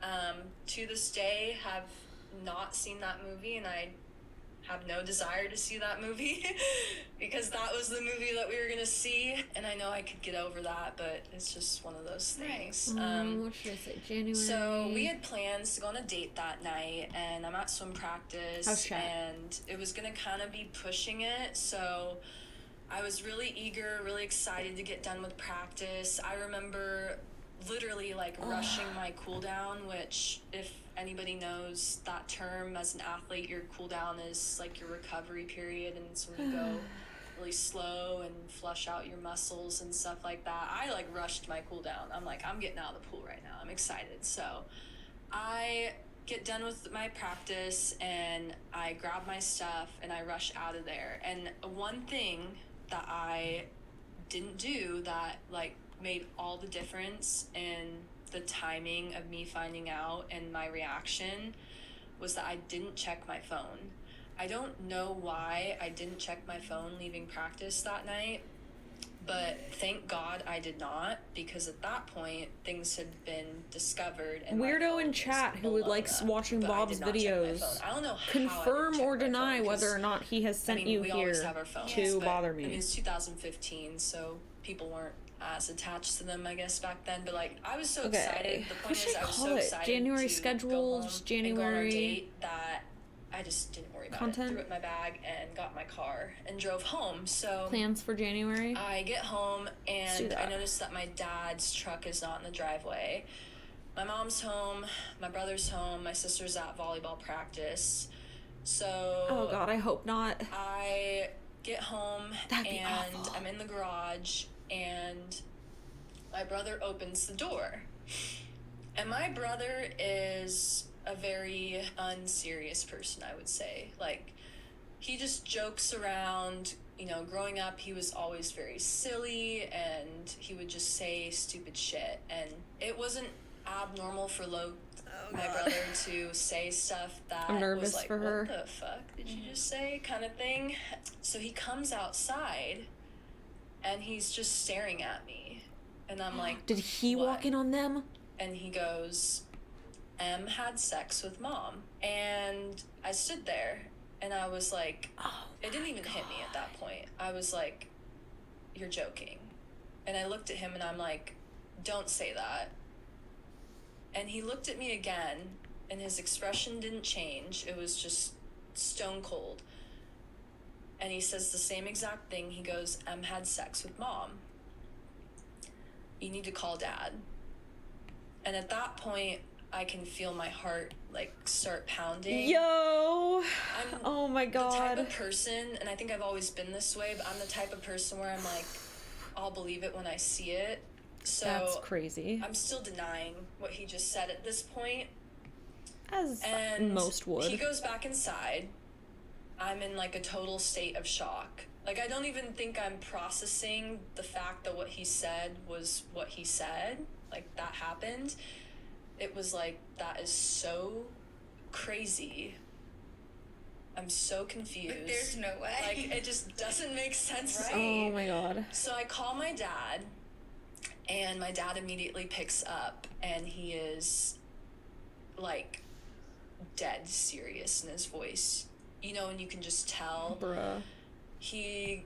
All he says is, meet me up at the top of the driveway. And we have this, we kind of live out in the country, so we have, like, this long gravel driveway. I feel that goes so up to the bad main for road. her and like, her dad. nighttime, Oh it's my pitch god. black. But why does the dad There's go no back lights on this up? gravel road. So I'm walking Oh up my this God. gravel road in the middle of December up to the top of the road to go meet my dad, and I'm just like panicking. I'm not crying, I'm not like freaking out, but internally I am panicking because I don't know what's going on. I haven't looked at my phone once again. Like, I don't know why I didn't look at my phone, but like my messages. And so I'm just walking up there and I'm thinking, okay, something had to have happened because my dad's not here and he's having me walk up to the top of the road right now. And I get up there. His truck is at the top of the road, and I hop in. And I have never, I think before that point, I'd maybe seen my dad cry once. Aw. When my grandpa died, his dad. But other than that, I don't think I've ever seen my dad cry before that. And when I got in my dad's truck and he looked at me, and there That's so were fucking sad. tears coming, you know, down his face, that's when it really sank in, because I'd never seen my dad that broken before. And he said the same thing that my brother had said to me in the garage, that my boyfriend had sex with my mom. And that is crazy. Point, I'm sitting in this passenger seat, and I just remember losing it. Like, I don't remember what came out of my mouth, but I remember being so distraught. Like, what? How? Like, you know, hysterically crying, all that stuff. And my dad's trying to hold it together, of course. He's always tried to be the strong individual in the family. Right, because he's hurt. Yeah. But then he also has to see you being hurt and heartbroken. Dude, so it's like oh my god. Mm-hmm. So, some time passes while we're up there, and then we eventually go back down to the house. And again, like, growing up, I was no words. I have no words. Like, never really talked back to my parents. Never talked back to really any adults. What layer is that on? Didn't have much of like a potty mouth or anything like that. And I walked into that house and I ran straight to my parents' bedroom, where my mom was laying on the bed in the fetal position, absolutely hysterically Did you beat her sobbing. ass? Because I think I'd beat her ass. And I ran in there. And I say this jokingly, but it's like when you're watching a show or a movie and it's like beep, beep, beep, beep, beep, beep, beep. Like, every single cuss word was coming out of my mouth. I was throwing my hands. I was cussing her out. I was screaming at her. I was like, how could you do this? Nice. You know, I unleashed. As you should, and queen. I've never to this day ever gotten so upset and angry with somebody ever before in my life. It was valid. Yeah, that's pretty bad. And I didn't like, you know, I didn't hit her or anything, like, but I stood there. I'd be throwing shit. Like, I'd be throwing shit for sure. I'm an empathetic person, so I'm like putting myself in that position that she was in right now. Imagine you're on, you know, the bed, curled up, sobbing, bawling your eyes out, and somebody is screaming "fuck you" like a million times to your face. Deserved. But all I saw was red. I mean, from that moment on, she was not my mom. She was not my best friend. She was not anybody that I wanted anything to do with. Like, I'd felt so destroyed and so betrayed and so confused and just every emotion that you could think of. And I just let it out. Like, I was so As you should. ugly. Rightfully so, but I remember that being the one and only moment in my life where I've ever gotten to that point. Because ask anybody that knows me, I can't get angry. Like, I can't yell, I can't get upset with people, but I There we go. That looks good. to find out somebody cheated on you is horrible in itself. Like, that feeling is heartbreaking and horrible and betraying and everything else. And I just know that, it's so easy to have anger towards that person and then towards whoever they cheated on. Even if you don't know that person that they cheated with, you have this anger and hate towards them. So it being somebody that is not only your best friend but your own blood and your mother. I mean, that is well, and two, I think there's and I'll get into this, but there's a very different reaction when you're cheated on and it's just some random person, or even if it's somebody that you know, but it's, I think I'm gonna switch it to that. Another girl in your class versus your mom. And I think, two very, very different. Well, and the thing, something else I want to mention, just because you said it, and I like to play devil's advocate sometimes. Absolutely. But, when you said, you try to put yourself in her position of, being there and crying and getting cussed at, if I did something bad and then I was upset because I got caught, I mean, give it to me. You know what I mean? Exactly. I just think that, you deserve it. But that's my mindset and how I operate and how I think. I just think that's good. That's good. And granted, you can. You're a good person. You're a sweet person. So you can go back and look back. Why did this person do this? Or what in their life or in their childhood, what were they lacking to lead them to this kind? And I get that, and I think that it is important to have that kind of mindset as well, because I think that having an understanding of why people do things helps us a little bit to forgive and understand. And as humans, we need to understand other people and why people do things. Absolutely. But at the same time, that's good. I don't think any part of you should feel bad. Better. All right. And I don't feel bad. Oh my gosh. I think this whole story is so insane. Past self, right? How did they get? Felt bad, but like I said, that day, fill us in with the blanks. Changed, I fear. I have not been that girl, right? Since. And and like you said, you can only go forward, and we learn from things, and we're in control of ourselves and how we react in situations. And I think that we all should try to be the bigger person when we can be, but I mean, that's something. Yeah. And you were so young, and it was just, there's so many factors to it that are so, I think, mind-blowing and betraying. And then I feel like you even probably had anger in there for your dad as well, and your brother and your family. I mean, she didn't only hurt you, she hurt your whole family. Yeah, and I'll get into that, because I think a lot of the story, I guess, is more of the after versus the before in the actual situation. So that happens. Cussed her out, and I am at this point now, I've looked at my phone. Obviously M has completely blown it up. There's a million I'm so sorries and stuff like that on there. Missed calls, text messages. I overheard my dad on the phone with his mom, M's mom, and they were yelling at each other because I guess she had put the blame on my mom entirely and all of that. So I am just beside myself. One person was the adult. I go up to my room and I am just sitting there on my bed what the fuck just happened? And my dad comes upstairs and he sits right next to me, and we're kind of just sitting there in silence, and both absorbing what we have experienced, and he looks at me and he says, "Do you think I should divorce Mom?" And looking back on that, You should have said yes.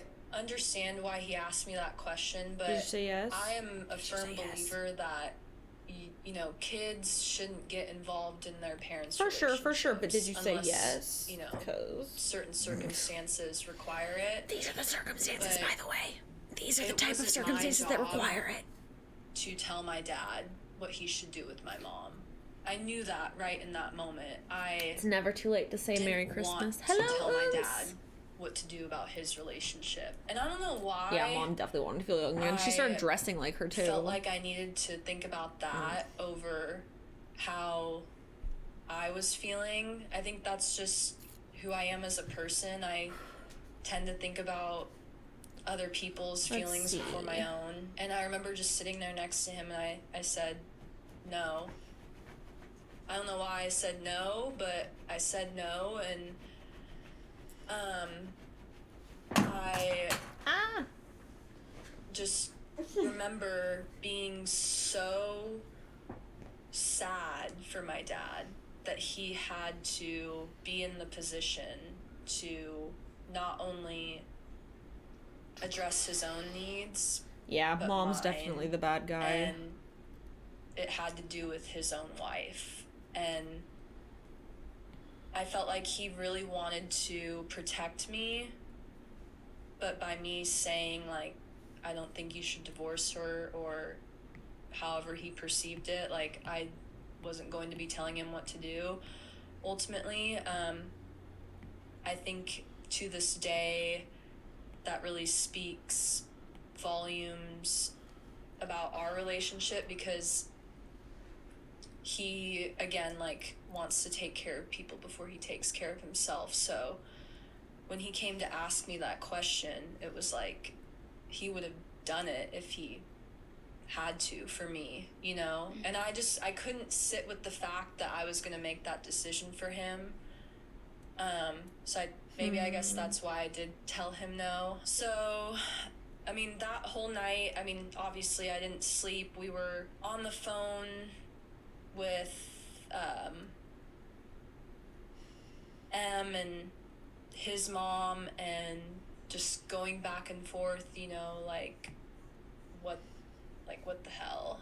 How did it get to this point? And I just kind of remember, like, withdrawing, like, totally, almost like dissociating. Like, I started to feel like I was just, like, slowly, like, leaving reality. Like, my life was not my life anymore at that point. I had no idea how I was going to recover. I had no idea how I was going to face M. I had no idea how I was going to go back to school. There were so many things going on in my brain, and Getting rid of all the text I did. And to this day, I still do this, but that morning I did what I normally do when I get really in my head and upset. I went out for a run, and I remember it was like 5 or 6 in the morning. Like, I couldn't sleep the whole night, but I left the house and I drove to this super big hill in my Probably town, still have a and thing I for the just Diva started running hill calendar regions, like, download, because it's like, January, I was so it's a some good month crazy to still do person that. trying to beat my body up. Like, I just kept running as hard as I could up that hill, up and down, up and down, up and down, until I could not physically feel my legs. And I remember getting back into my car, and I'd, like, worked myself so hard, and I'd hoped that, like, I wouldn't feel that pain, but I was so broken, and I was just devastated, and I was crying, and I didn't want to go back home, and I'm like, I don't know what to do. I have no idea what to do. I've never experienced anything like this before. Because up until this point, like, you know, nothing traumatic had happened to our family, to me, to anybody in my family. I didn't know how to deal with emotional trauma, because one, we didn't really talk about emotions as a family. We were very good at sweeping things under the rug, and from like my parents' relationship, it was very clear that was like enabled in my family. So I just felt very alone, and I felt very unsure of what my next move was every single day. And I had arranged to meet up with M before I went back to school. So I'll choose an older video to post. You know, see him and hear his side of the for the story. first 2 weeks, and then I'll do newer content. When I'd met up with him, how long after was this? It was probably within a week. Okay. Like, it wasn't too much long afterwards. Yeah, 4 Sundays. But my January, dad dropped me off at this coffee shop, and I met up with him. And I remember, like, my dad literally waited in the parking lot and like watched us from the window, because you know, at this point he's like, I'm gonna kill this guy. Yeah. So I mean, remember meeting up with for him, sure, but like, it's also your wife's fault. He had like no words to say. He was just very sorry. He was very remorseful, and I just kept asking him. I was like, why did it happen? Like, what did I do wrong? Was I not good enough for you? And this is a really big part of my story, but I felt like I was to blame for this, because if he was sleeping with my mom and he wasn't sleeping with me, it was because I wasn't giving him what he wanted. It's not because of that. I wasn't, he's a dumbass, you know, and pretty he enough got for groomed him, or by your developed mom enough for him, or whatever. Like, I started to associate the event and why it happened with myself and what I was lacking. Girl. So, didn't really get any answers from that whole meetup, and we just kind of said, like, you know, we're gonna mind our own going back to school. And it was so weird. It was like, okay, this really crazy bad thing happened, and now we're gonna going go back to normal. Okay, that's a life. choice for And sure. that was how it was treated. I went back to school. I had 6 more months of school left, and I had to live at home. I was only going like less than an hour away for school, so it wasn't like I was going to be escaping. But I didn't want to be around my mom. I didn't want to look at her. I did not want to have anything to do with her. But I had to suck it up. I was like, I told myself, I said 6 more months, and then I'm going to get out of this house, and I don't ever have to be around her again.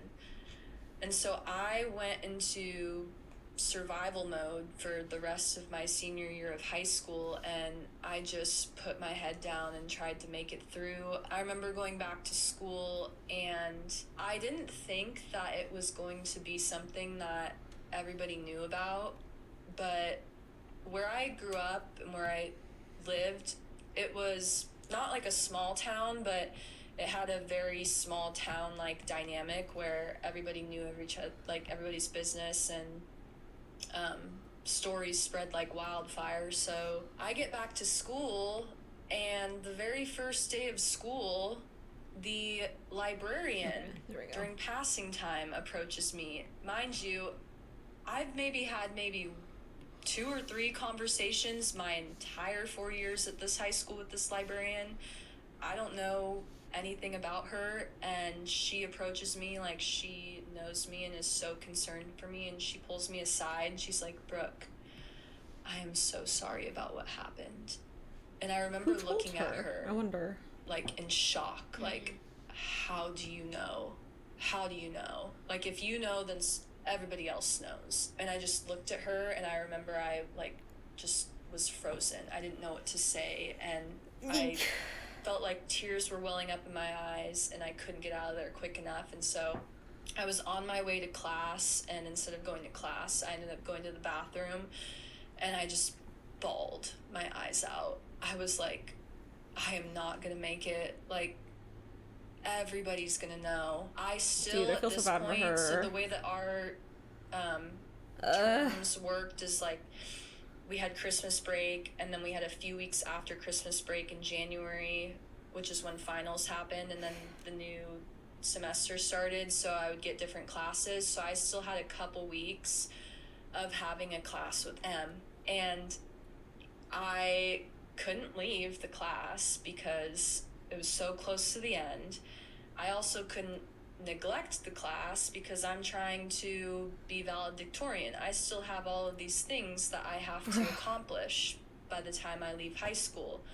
I still have all my priorities that I had before. I still have to maintain my level of success and my image, my performance, because that was all I was. That would make sense. Before that. All I was a good student and a good athlete and a good, by the book type of person.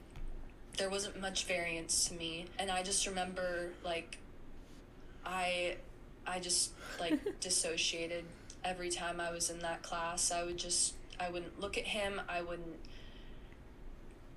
wouldn't even have any reaction. I would just be a robot.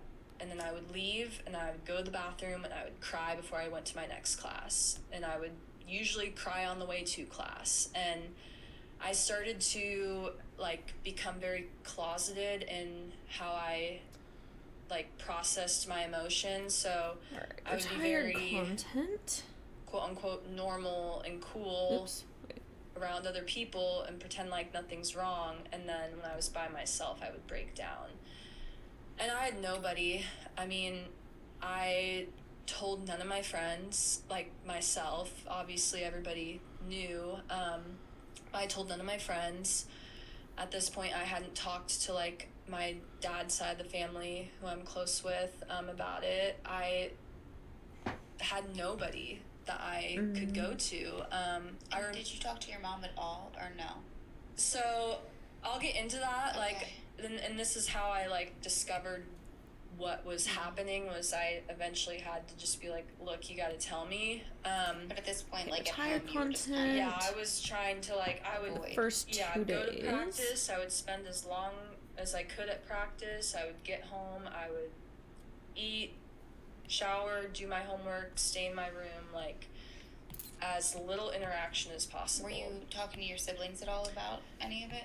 Yeah, and so my siblings both had very separate, like, different reactions. My sister, being the youngest and being in the position to where she felt like she was always like, second best to me with my mom, which has played a big role in her relationship with her. Like, she's always felt like she, like, wasn't as important because of how my mom was so obsessed with me growing up, like, just making me a mini her. My sister had a lot of anger, so my sister was the angry one, and she's always been very outspoken. She's always been a little bit more of the, and I love her, but, like, the bitchier one between us two. So she was kind of Retired in a way, content's like, at my old defense, content, but she would react to my mom as very in, like, it's angrily, and, like, my brother on I the made it other a while hand ago. kind of went inward and, like, broke down, because on the baseball team were all of these guys that M was friends with, and M was on the team. And after the new year started, in the wintertime, they would go to Arizona for spring training for baseball, and he's on the bus ride, and these boys are talking with M about how he, screwed my brother's mom. Like, they're saying that on the bus ride bruh. in front of my brother. So Your my poor brother, brother's dude. going through this situation where he's not only embarrassed and traumatized and alone, but it's also like he's getting bullied. And my brother is a very sweet person, and he's a lot like my dad. He cares a lot about people, and he's not one to really stand up for himself, I would say. he's a lot more like docile. No, So justice for your brother. He Okay, what just, is an like, old video that I should try to experienced re-upload to so much shit from Fansly these on guys on this the trip, main? and This I is think not that stuff that will be really, uploaded to really Senpai broke tier, by him the way. This because is stuff that will be he uploaded struggled a lot to, after this, like, and the I'll main get into tier, that. So okay? anyways, I get to the point. The first three will be where main tier, I and then the wanna last video will be know. And I Senpai. don't remember how I approached The Area her, 51 but video? I had a conversation Okay, with my mom, here, I'm gonna make a and I was poll like, for each I need of the you to tell videos, and me we're gonna how do long that. this So, has been Area going on 51. for, and what happened and where. Make sure it's And not already on I Fansly. don't It wanna can't be know on everything, Fansly already. but I want to know the answers to these questions that I'm gonna ask you, and That's I okay, don't want that's you to okay. leave anything out. You can't lie Non-stop to me. Nut November. You've already Did I messed post up. that one like, yet? there's nothing that you can do to save yourself here. So I had found out that it had been going on for Is Bros helping Bros up about, on there? like almost 2 months. I forget. So it was not just a one-time thing. It was on multiple occasions, and it had happened both You believe it is? in our Okay. house and out of the house. Trying to think of another good one. It had happened while we were all Wait, in you the believe which house, one is? and she I know, had it's hard. So remember when I said I got my wisdom teeth out? Bros and I helping Bros was is already on there? being Okay, good. taken care of, and I was, on the couch and all that stuff. The way that our house was set up, we had an open like space where our living room and our kitchen was, so there wasn't like a separation. And I was on the couch, and I was laying facing the other way, so I couldn't see them behind me in the kitchen. And during this time when they were taking care of me, she admitted to touching him and kissing him behind me while I'm on the couch.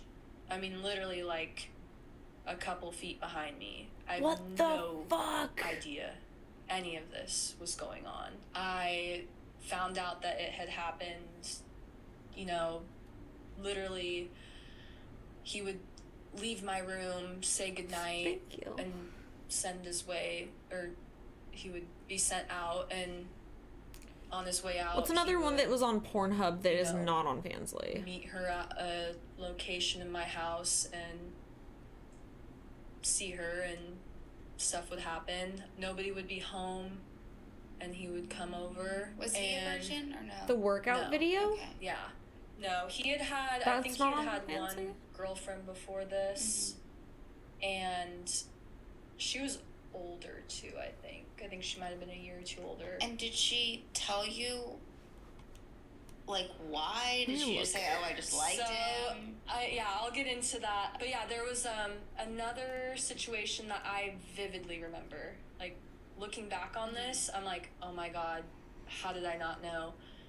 But I had planned to meet him at our track because I was gonna throw balls with him. He was a pitcher, so I was like, yeah, I'll play catch with you after I'm done with my run. So I'm running around the track, and you can see the parking lot from the track, and I see his car pull up as I'm running, and I'm like, oh, that's weird. He's getting out of his car and he's changing his shorts. Why? Like, why didn't you just change at home or whatever? Just was kind of weird. And come to find out that right before he had met me, he was with my mom. And she admitted that they would meet up regularly at this park not too far from our house, and they would do it in the car. And so he was literally coming from that and then coming to spend time with me, and it, like, nothing stood out to me like it was Let's come like, together. he was being weird. But yeah, so I haven't Mistress is on the website, I think.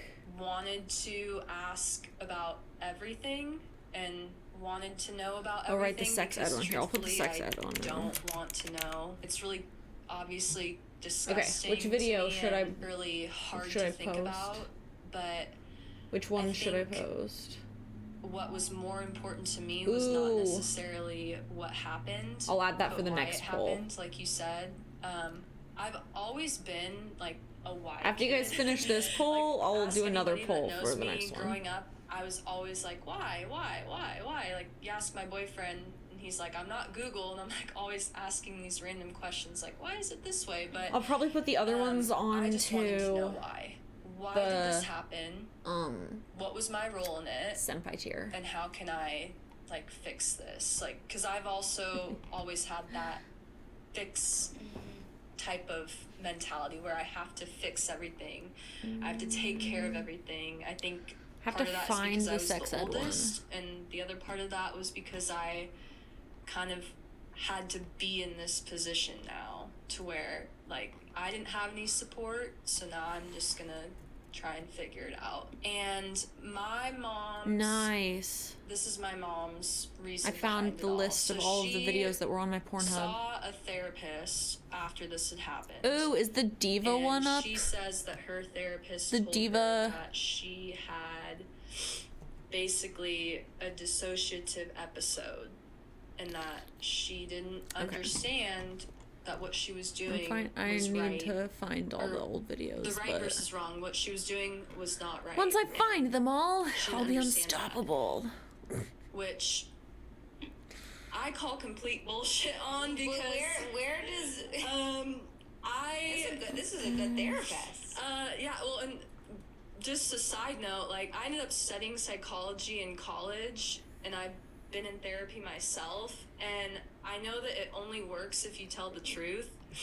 So I don't think Right. my mom was honestly very truthful in her therapy sessions. Was she disassociating for 2 months? I know that straight exactly. while I'm like, being no. with you? And while you're just laying there on the couch. Exactly. Like, that's where I was like, I Ooh. don't think that that's the case. Found the stormtrooper So, one.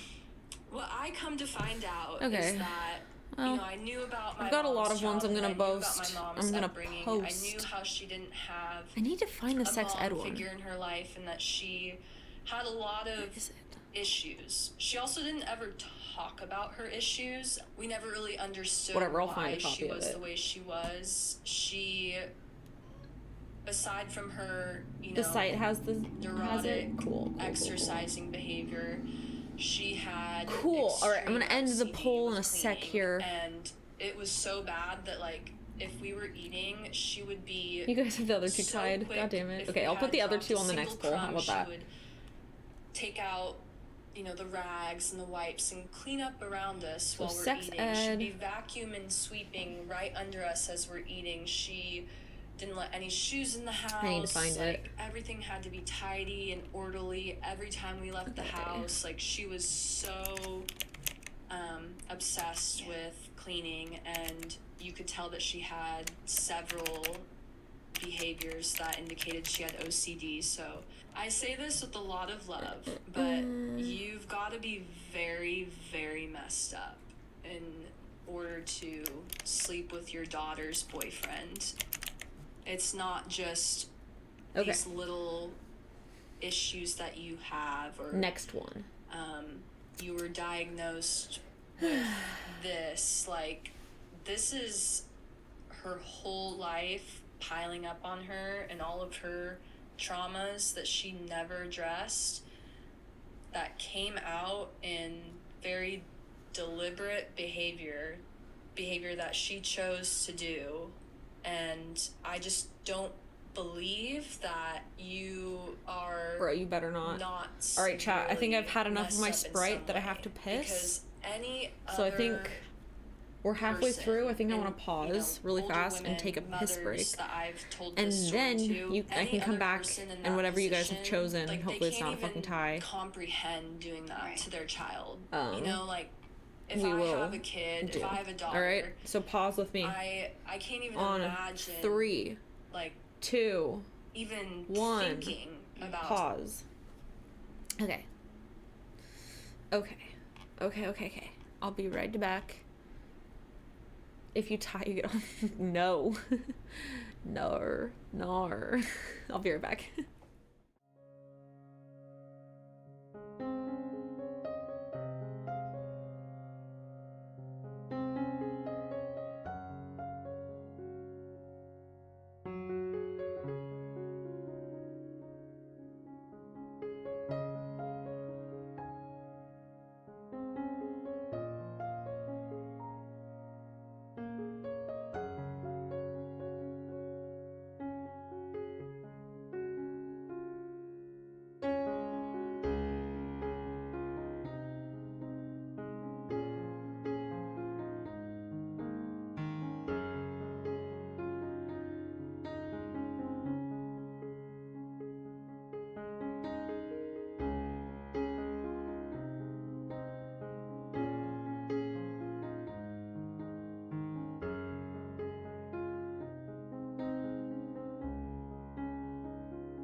got another scone.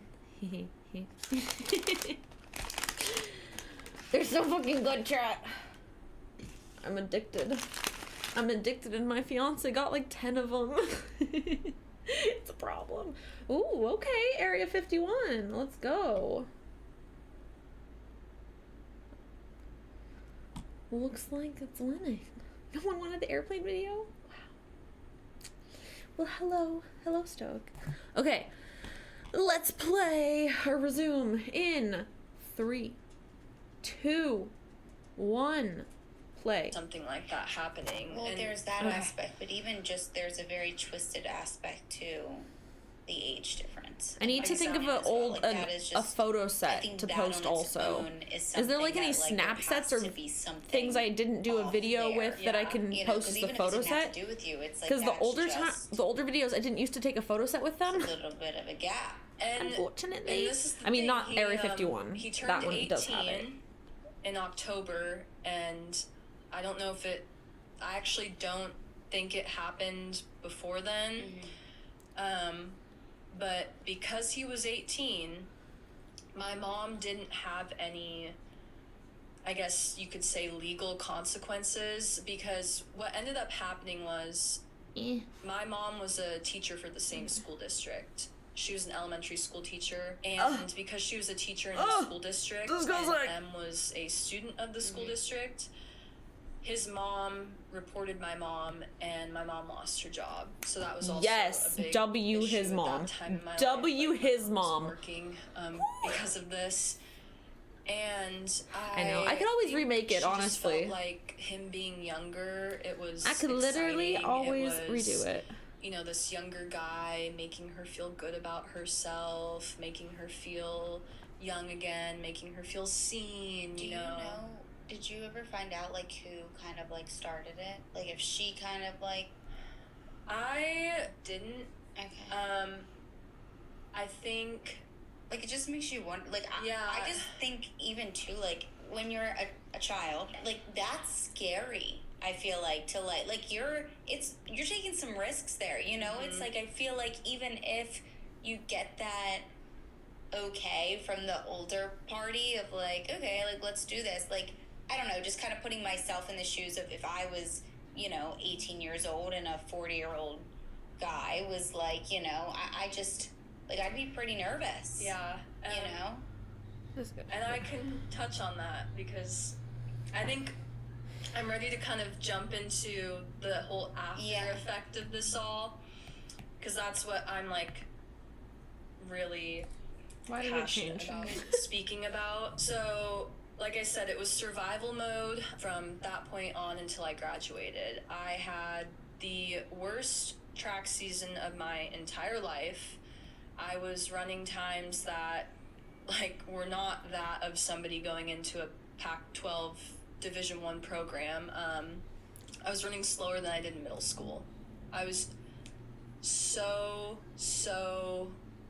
broken that I was not sleeping, I was not recovering, I was not eating, I was falling apart. By the grace of God, I somehow still, who cares who started it? It was the adult. School and although it almost makes it worse if he started it, because that means she groomed him into as graduation starting approached, I found that there was this incoming student athlete like if he started it, makes her worse State actually. That you could go to school at the beginning of the summer and get extra credits for your degree, and you would also start practice earlier. So I'm like, okay, I'm gonna sign up for that so I can get the hell out of here and never have to go back. So I signed up for that and I got into that program, and it was like only a couple weeks after graduation. The rest will be getting posted to the senpai tier, graduation rolls around, and I remember, and I'll try to post more to the website graduation also. happens, and then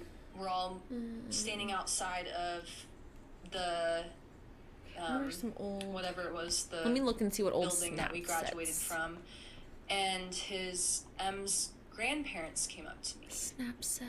And they kind of like pulled something out of their pocket in a very like secretive way, and it was a check, and they were like hiding it from other people, and they were just like, here you go, like Okay. Nobody sees what's going on here. And they handed me a check for $100, and they looked at me and they said, "We're so sorry." And then they walked away. And I remember just standing there, like, holding that check and looking at it, and I was like, do you really think that, like, giving me money right now is gonna make me feel better about what you're Okay, this poll is for which if that's the only reason photo why set. you gave me money, I don't want your money. Like, it was just one of those moments where I was like, this just makes it worse. And so I'm, like, glad that I'm out of high school. I'm glad I'm getting out. Granted, it's not as far as I'd want it Anything with body to be, paint? I don't really do body paint all that much. When I leave for college, I'm, like, liberated, you know? Like, I can I'm paying attention. finally be on my own. And not even just because of what had happened, but after what had happened, I started to look at my mom for who she was. And I started to see how many things that she did for me and had influenced in me that were not healthy and that had made me into a person that truly wasn't me. She didn't really listen to the parts of me that I felt like were the real me, like personality-wise, and... You didn't really have your own identity. Yeah, exactly. I had zero identity. Zero chosen identity. I had really bad anxiety growing up. I've always been very anxious. There is a 0-2-1. I didn't know what anxiety was. I would get so anxious before races that I would... like start to hyperventilate, and at one point she thought that I had asthma and like took me in to get an inhaler, and they're like, yeah, no, this is not it. She didn't want to believe that I had like anxiety, and she was always just like, you got to get out of your head, you got to get out of your head. And so when I left for college and I could finally be on my own and like let my real self start to evolve, it was like all these things that she had buried.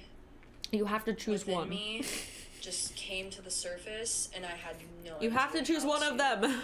Feel about any of it and understand it. So I had really bad anxiety going into college. All right, who's gonna be the tiebreaker? I hadn't really experienced the tiebreaker of depression at this point. That would come like later on. Right, I love that movie. It's so funny. But I just remember being so anxious all the time and so worried about... We have a tiebreaker. You know, what I looked like and how people perceived me, and, you know, I made friends quickly with my teammates, but, like, immediately I was just like, okay, my approach to feeling better about this is I'm just gonna forget that it ever happened and leave it back there and create a new life and move on. And so, I just, you know, allowed myself to start living the life that I wanted to live, and I was hanging out with my teammates and my friends, and, you know, I was meeting a lot of new people,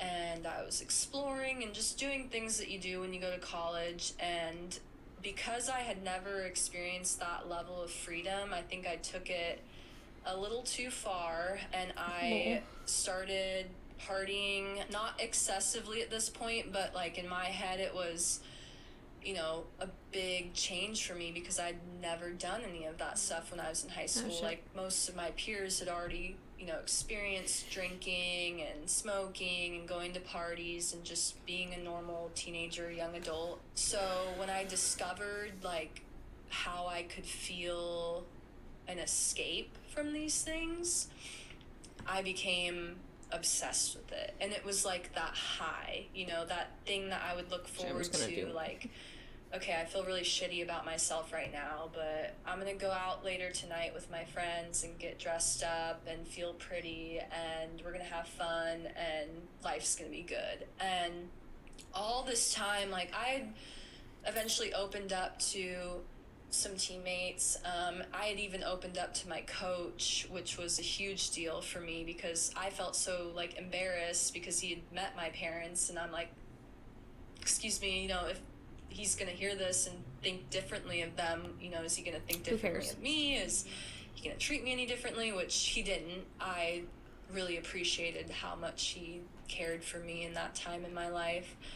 As a good coach would. But I was just so There we go. good at ignoring my problems Okay. during this time. Woo! Because I didn't Got want to that face figured the out. fact that what had happened It was a good one. actually, like, so damaging Alright, so to that's me, what'll get posted. and that I And we'll figure out needed the rest of this later. help, and I needed somebody to be there and tell me, like, Brooke, you need to, like, heal from this. You need to find a way to build yourself back up from this. And I thought I was, because I thought, oh, I'm going to college, I'm going to be an athlete, I'm going to be doing all these things, I can finally make my own choices, like, I will be building myself back up.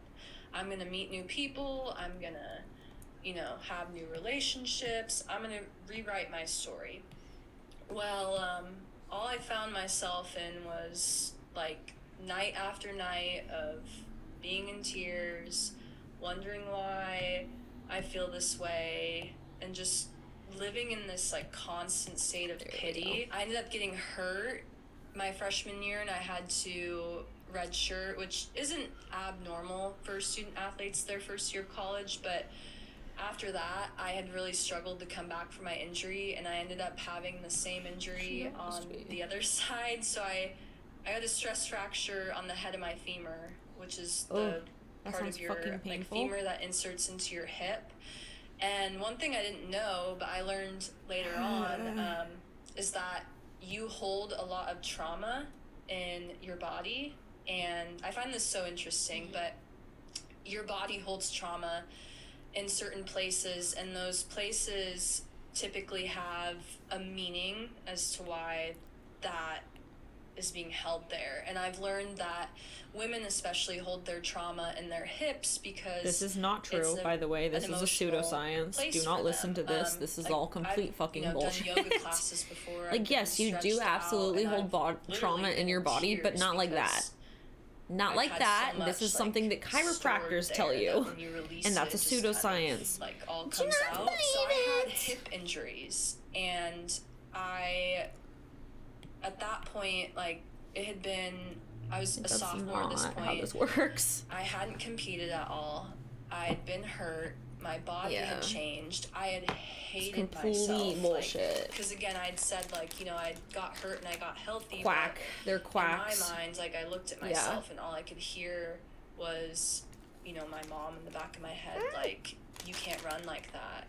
You're gonna be too heavy. You know, like, I would see myself and I would just feel disgusting. I didn't feel like myself at all. I just hated myself. I really hated myself. I had no self-esteem. I found my value in the way that other people made me feel. I was very, like, weak when it came to letting people take advantage of me.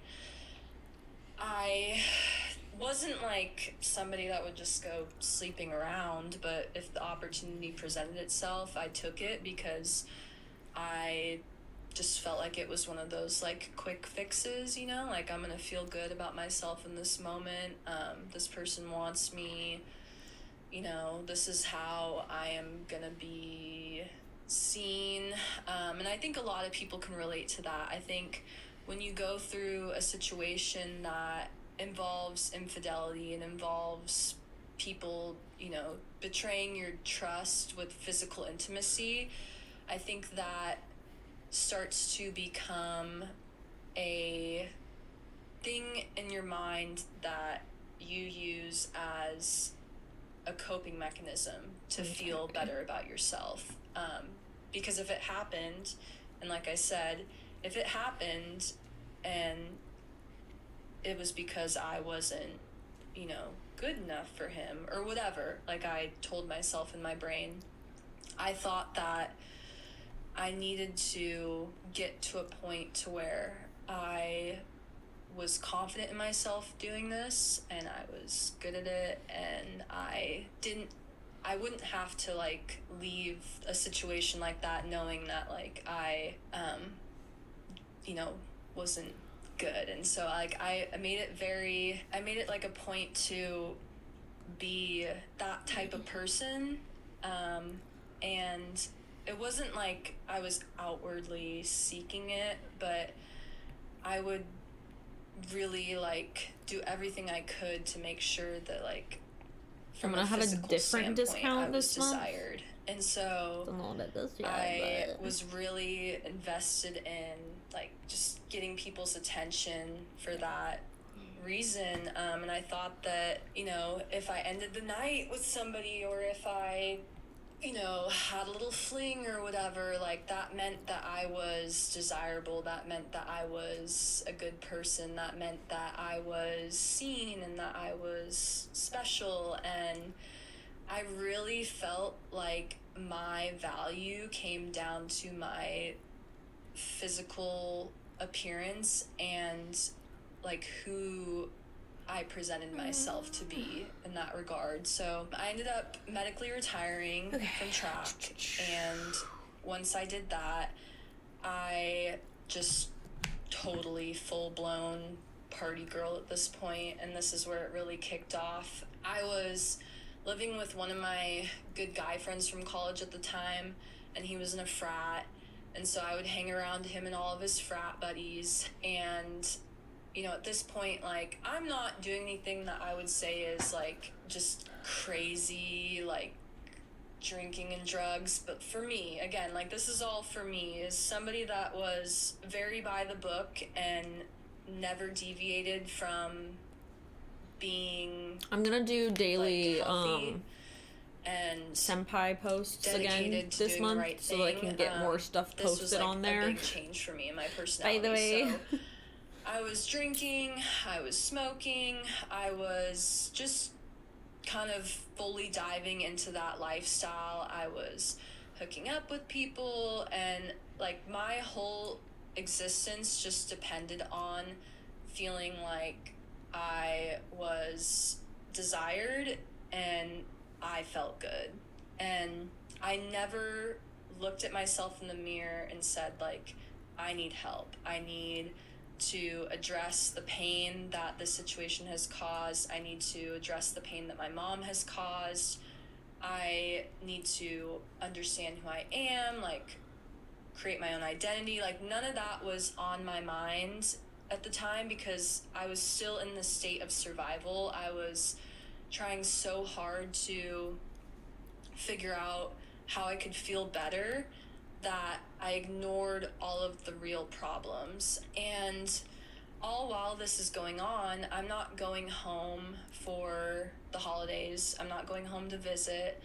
I ended up becoming best friends with one of my teammates, who is still my friend to this day. Love her. Shout out to Michaela. But she is from where I live now, and so that was, like, what brought us together. And she'd offered for me to come stay with her during the holidays, and it ended up being, like, the greatest blessing ever, because by me going there, I was around my dad's family, and I had a support system finally. And so I didn't feel so alone when it came to, like, the holidays and those things, like, with family, because family was a touchy subject for me at that point. And I didn't want to go home, but I wanted to be around family, and so I would go down to Fresno and spend time with my family down there. And my aunt, she had found out about what had happened, and she had taken me to dinner one night, and she had, like, sat me down and basically told me, she's like, I know about what happened, and I want you to know that I'm here for you. And that was one of the first moments when I felt like I really had somebody who, like, was gonna be there for me. And not only was it a family member, but, you know, she wasn't ever really in our life. Growing up, my mom and her did not get along. My mom was very jealous of other people, like, having my dad's time and attention, which is very ironic. You wonder why people didn't get along with your evil mom. What happened, but she was very possessive, and so she didn't like my dad and my aunt's relationship, and we were never really close with her growing up. So when I got into college and she had approached me about what had happened, and she was like, I'm here for you, I really grabbed a hold of that, and she became like a mom to me. And to this day, my aunt is probably like the closest thing that I have to a mom. I would not know where I would be without her. I truly, and I don't mean this like lightly, I truly think I'd be dead without her. I don't know how far I would have made it, because I got It says really which bad, tier. Let me change the at some font colors point. on these. So she was there for me throughout college, and even though she didn't know how bad I was struggling at the time, I think she could tell that I needed a different escape than what I was finding.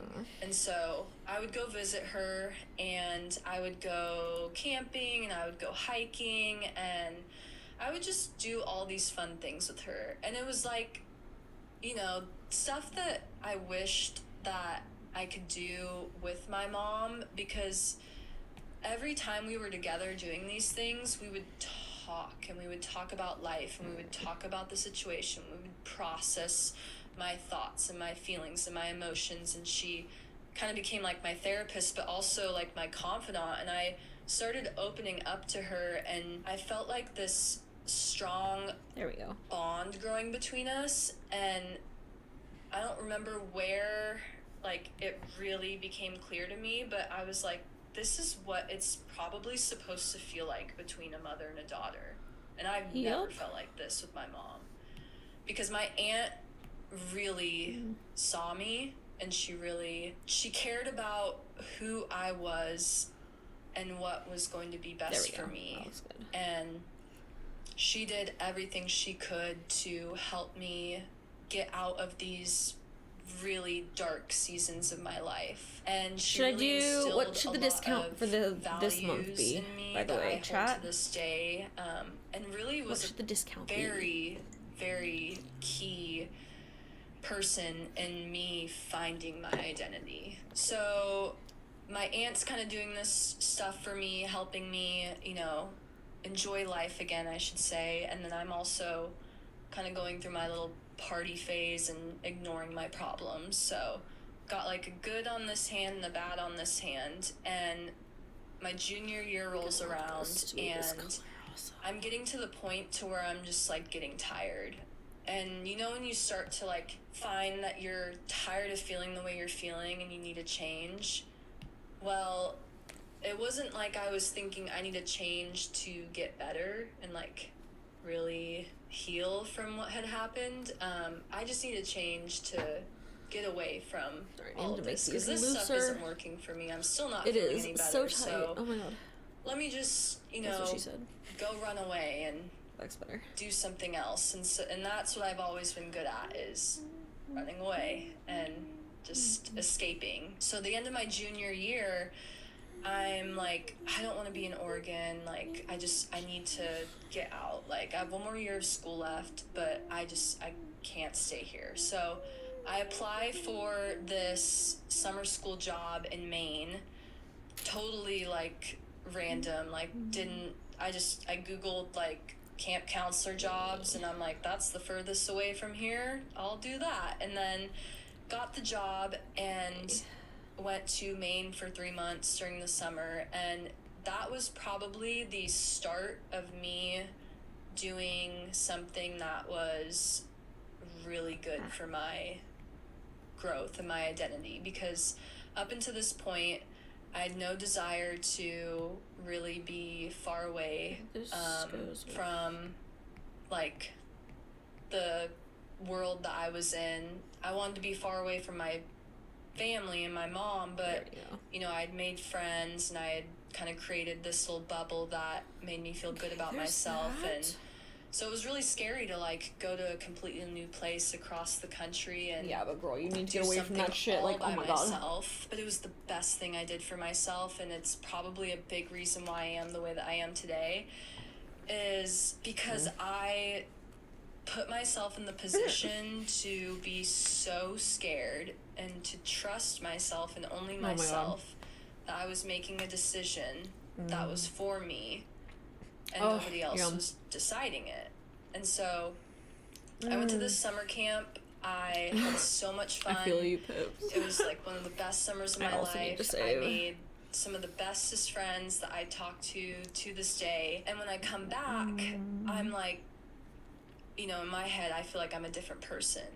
I barely had any service that whole summer, so I was really tapping into, like, myself. I started to, like, really come into who I am at that point, and started to really be aware of who I was and my personality. And I kind of felt like I was going back to some of the things that I'd found about myself in childhood before I started to really get, like, into the whole identity that my mom created. I felt like I was getting a little closer to myself again. I felt like I was allowing myself to be a little bit more quirky and bubbly, and just, you know, I became more outgoing. I felt like I started to really come out of this state of pity that I was in. And so the summer camp ends, and then the fall comes. This is my senior year of college. It's 2019.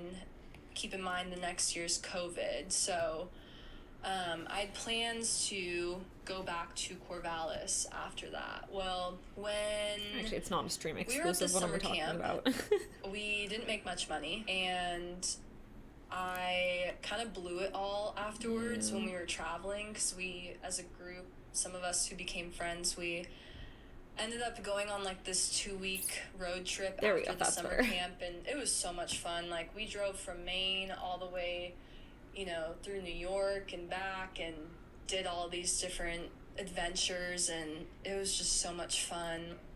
I love doing things like that, like, just kind of going with the flow of things, and being with friends, and just being like, hey, you want to go do this? And, like, just spontaneous things. So had so much fun, but blew all my money from summer camp. And so I had nothing when I came back home, and I wasn't going to be able to pay rent for the place that I had thought I was going to live at my senior year. And so I ended up having to swallow the pill of having to move back home. And since I was only 45 minutes from YouTube, you don't Corvallis, see that it I'm wasn't typing that. big of a deal. It's trying to censor me. If I needed to commute, I could. But I was devastated when I came back from the summer camp. I'm like, not only do I have to move back home, but I have to move back home when I'm just now finally starting to feel good about myself. Like, I'm just now starting to feel like I'm coming out of this, like, place in my life where I just hated myself and everything was going bad. You know, I'd lost my identity as a runner because I was hurt and I had to retire. I was, you know, physically I was different than I was before. I had so many things that from the past were not there about myself anymore, that I felt like if I was going home, it was just gonna, like, put me into an even worse position. And so I told myself, I was like, okay, I'm just gonna stay here. I'm gonna get a job, work while I'm in school, save up money, and then move out. Like, that was my plan. I was focused. And first thing that happens when I get back home is my brother's friend is over, and he's like, oh my gosh, Logan, or my brother, he's like, since when did your sister, like, have a glow up? Because I had, you know, finally matured into a woman at this point, and I probably should have known at that point not to date any of my brother's friends. But this friend that was also one of my brother's friends, he and I ended up starting to date when I got back home, and I think it was because he wanted me, and that was what I felt like I needed to feel good about myself. I don't think I actually really wanted to be in a relationship with him. I think it was just one of those things where he wants me, it makes me feel good, and it's a distraction from being at home, and he knows about my family's stories, so I don't have to explain things to him, and it was just kind of convenient for me. So I was dating this guy for a while, and when I was dating him, it was like just emotional chaos in my brain. I feel like it'd be hard to date someone after that. So many issues with, like, every little thing. If it felt off, I would freak out, and I would take it so personally. And he was also a virgin, so because he didn't want to have sex, I was like, well, like, you don't like me, like, you know, you don't think I'm beautiful, like, stuff like that. And that's what this whole situation really instilled in my brain was, if I am not physically desired by somebody, then what is my worth?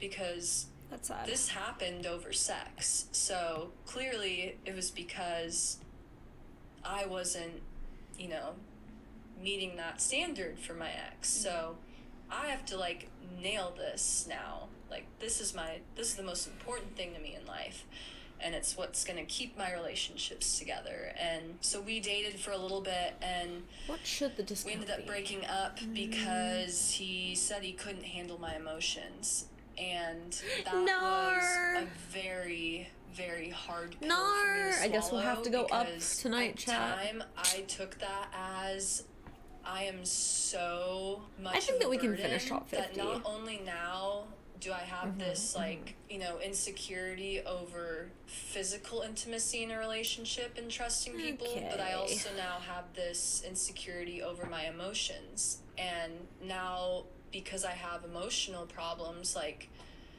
I'm also undesirable. So, like, I had these things from both sides coming at me. Okay, let's do this section. I just felt like I just wasn't good enough in any way. Getting it all. I could no longer stand being at home. At this point, COVID was happening, and everybody was, you know, online and stuff like that. And I'm like, well, you know what? I've saved up enough money. I'm going to graduate, and I'm going to go on with my life, and I can go wherever I want. Okay.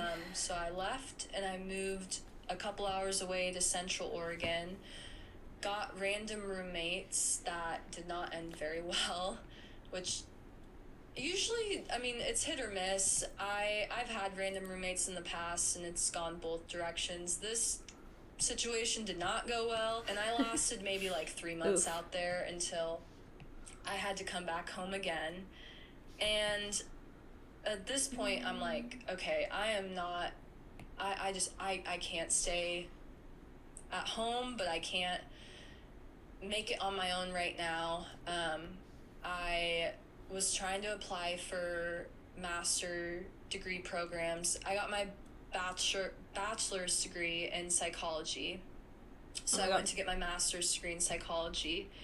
And I did it online because it's still the pandemic. So I'm like, okay, I can live anywhere, but I don't want to live at home. And I'm talking to my dad at this time, and I had already established, like, connections down in Fresno because of my teammate, and my dad's family was down there, and they were not in the position to support me, like, on my own. So my dad was like, well, you have two choices. He's like, you could stay here and deal with that, or you can go down there and you can live with, you know, family down there until you figure it out. So within a week of that conversation, I had my car packed. Helpful. And I never looked back.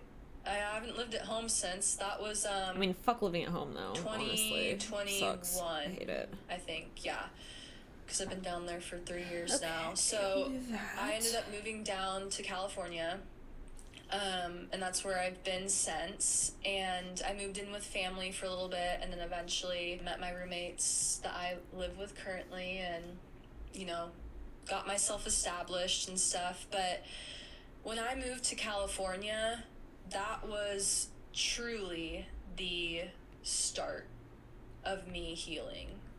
I believe that there was healing along the way, in the sense that I was making these mistakes and trying to figure out what was going to make me feel good in the moment, and learning that that wouldn't last, and there had to be something beyond that. But it wasn't until I left and I had total and complete independence from my family and from my mom and from that situation.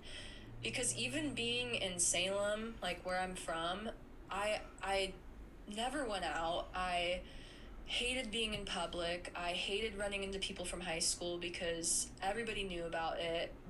There were so many people, you know, I mean, yeah. when I'd still lived there, that had approached me in almost this way, like they felt bad for me, and they would ask me questions like, how are you doing, like, is everything okay with Well, they you probably and your did mom? feel And bad I'm like, for you I because haven't that's talked to unhinged, you bro. in, like, how many years, and do you think I'm really gonna tell you this right now? Right. Like, I just felt so uncomfortable, and I didn't want to live like that.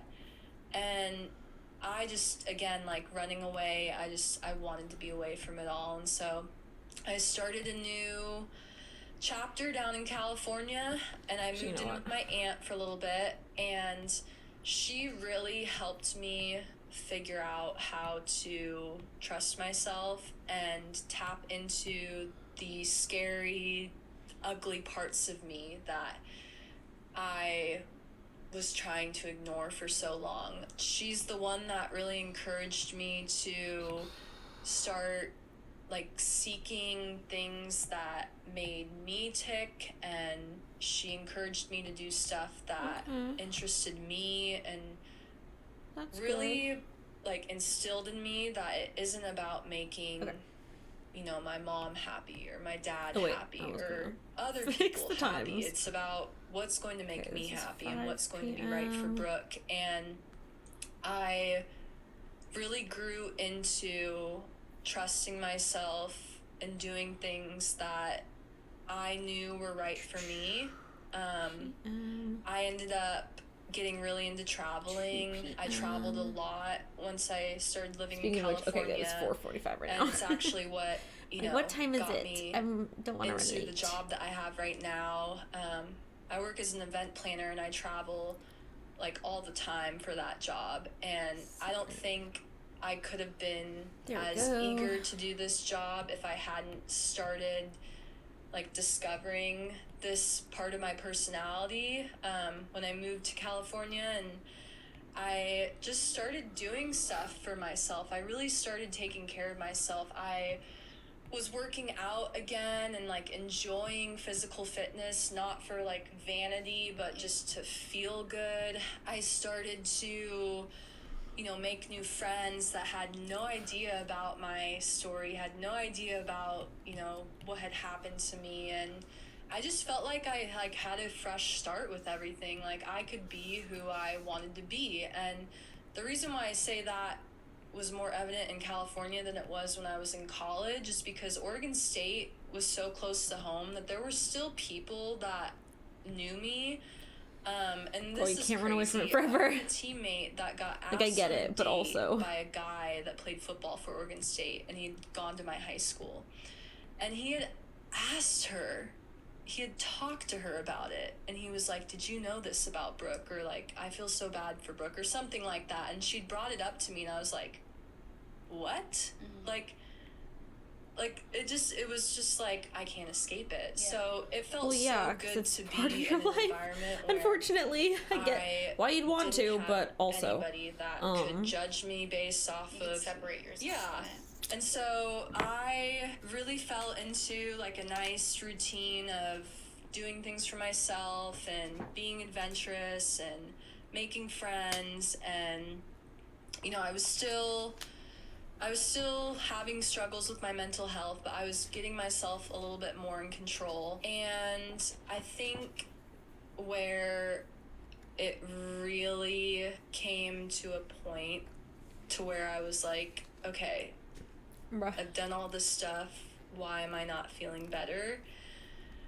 Was when I finally moved out from living with my family, and I got roommates, and I'm like now, you know, like truly a young adult, like on my own. I'm totally independent, like nobody's helping me. I've got this.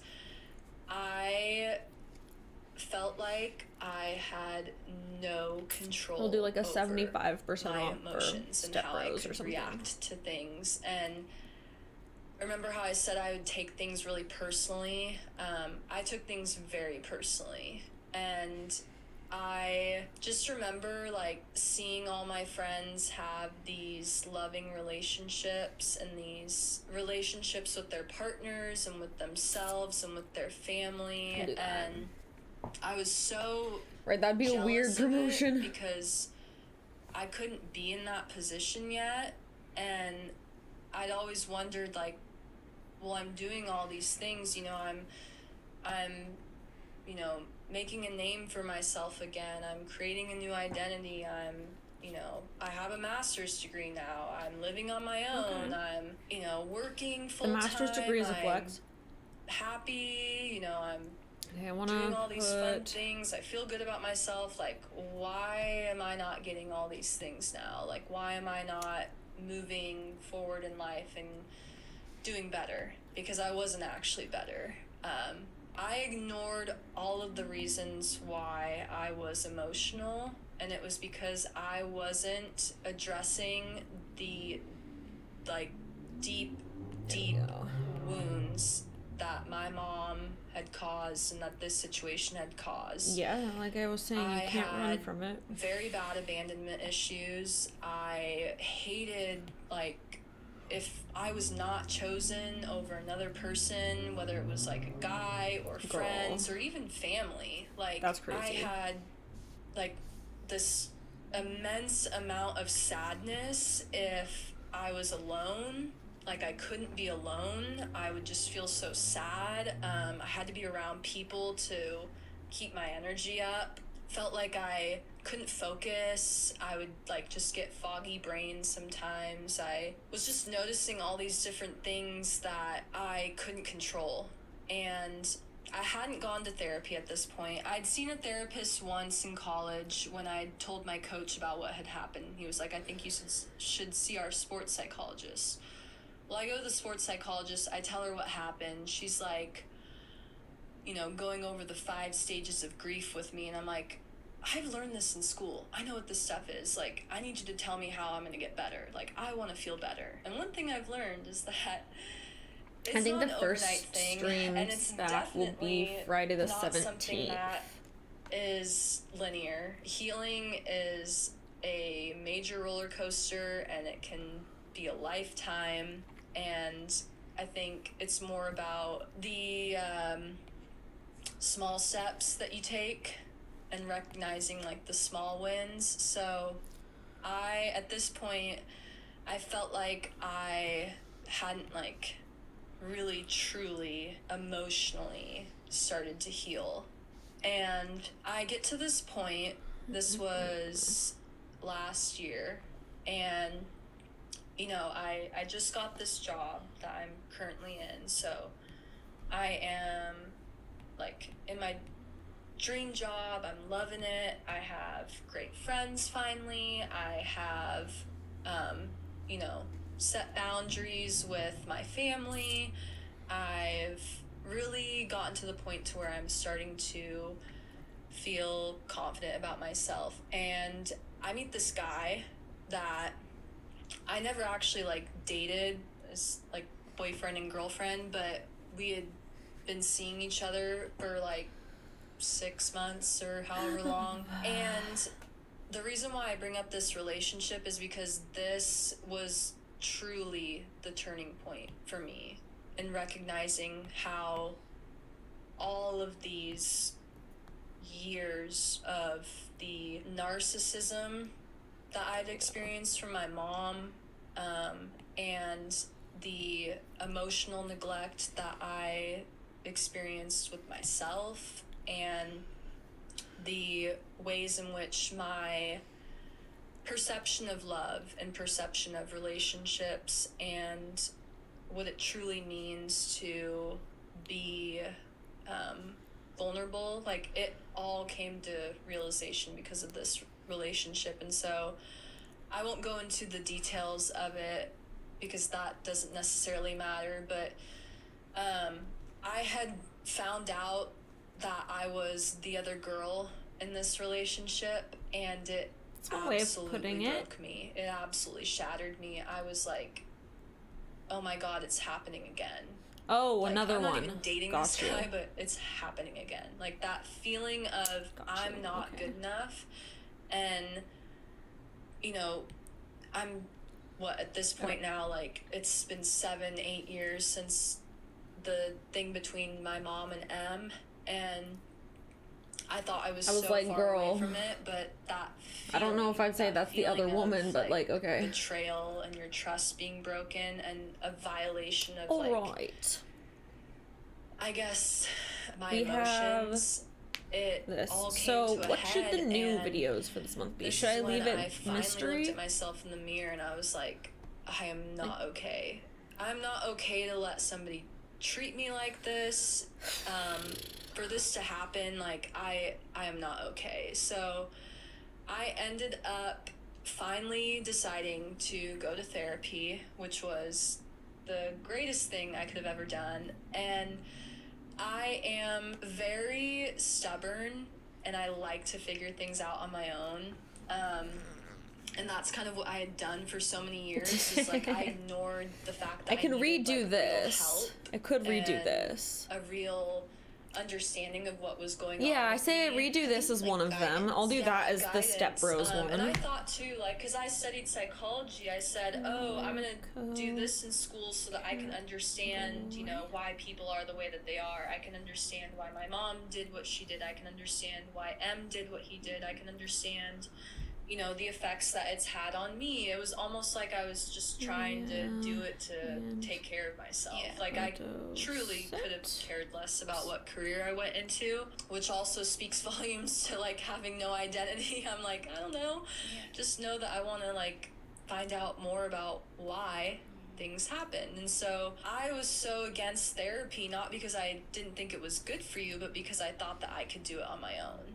I thought that I could be my own therapist, or that I could, you know, there we go. lean on the support of others, like my aunt or, you know, good friends that I made who knew me. Because I felt like, oh, if I go to see a therapist, like they don't really know who I am. Like, how are they really going to help me? But I had to, at this point, I was so just far gone as far as like my anxiety went, and even like just waves of depression. Like I'd experienced those throughout the years, but I think I've kind of had this delayed effect in life to where everything like I've been running away from. What should the simp video be? And it's, you know, caught up to me, and now I'm feeling like all the years of ignoring what I've pushed so far down. I didn't link yet. And I haven't, but I don't have the cosplay fully ready for that yet either. So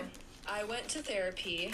I started, you know, seeing this amazing therapist named Amy. Shout out to Amy. And she helped me understand that I did experience this emotional, you know, I guess, dysfunction with my mom growing up. And that she had a lot of tendencies that, you know, somebody who has narcissism displays. And like, I don't know if I would truly say that my mom is a narcissist, but I do think that she has characteristics that are similar to that of one. And just like I feel like I just did a vampire though. I didn't recognize when I was younger were not right, and we're not healthy, and we're not, you know, a normal mother-daughter relationship. Like, I can't say that I ever experienced like love from my mom, and concern for like my emotional You're good. and even my physical. I'm trying to think of something that's very femboy. Of all the ways that she, you know, made me believe that I had to live a certain way, like with what running. it meant to be, And so we broke down like all of that stuff, and the second I started breaking down all of that stuff, I became instantly aware of all of the ways that I had those issues in my life. And it was just like, you know, I just started chipping away at, okay, I'm gonna work on this, and once I get that down, I'm gonna work on that. And it's kind of just been that process of finding out, you know, okay, here's something that I struggle with. Why do I struggle with it? How can I approach Femboy it secretary in is a not the healthy worst manner, idea. and how can I move forward with a more positive way of thinking? Because I think the biggest thing for me was I Robin? felt like I couldn't love myself. Wait, and I felt like I what if we do couldn't Robin be Hood for tax loved, or I season? couldn't be worthy if Steal from I the didn't rich. have these things that were determining my worth, like being a good athlete, or having a good body, What if I do Robin Hood? or being, you know, good at, like, if I'm in a relationship with someone, like being good at sex, or I feel like Robin Hood for tax season is you know, perfect. just different things from like an outside perspective you would think don't really matter, but to me mattered so much, because what had happened was Robin that Hood. I took Robin Hood, everything that went wrong, and I said, if I don't, as in like the Fox do good version, at these things, then it's aka gonna the happen best again. one. I was constantly Yeah, let's do like, Robin Hood. on edge in any relationship that I had, thinking that it was gonna Obviously the maybe Fox not Robin obviously Hood. happen exactly the same way, but like they were gonna cheat. But on I me, should or, on you the know, nose they with it didn't and do really the truly song like me. They were from just using me or whatever. fucking, I'd make up all these different excuses. I had such bad trust from the court and, jester. like I said, abandonment issues. Never and outfox the fox. I broke down I'll all of never those outfox things the with her, fox. and I became very honest with myself, and I had to face And the only music, chat's you gonna know? get the I had reference. to look at myself and say I'm not okay, and that's really hard because I, for, you know, a lot of my life, didn't think that there was anything wrong with me, and then you know, I had this stuff happen, and it was really hard for me to be like, I have issues, and I have issues because of what happened to me, and I also have issues because of how I handled it. Yeah. And I had to take a lot of accountability, and I had to make sure that I really committed to myself here, and I wasn't doing it for anybody but me. And as I started to, you know, go on this journey of really learning about myself and really starting to heal my emotional wounds, I started noticing that my relationships and my boundaries started to get better, and I started to feel more confident in them. Yeah, and I started to feel like I could have more of a voice, and I could be more true to myself, and just all the things that I was kind of looking for before, they were coming more naturally. And I wouldn't say like I'm, you know, obviously totally healed now, but I am sitting here right now speaking with so much more confidence in myself than I would have been able to a year ago. And I'm surprised like how quick a lot of the things clicked for me, because I know that it takes some people like years of going to therapy, and I'm still continuing to do that, but it felt like it was almost like instantaneously. I started to feel the pieces coming together, and I started to understand why I felt so... Ah! No, my phone died! What? Oh my god. Are you kidding me?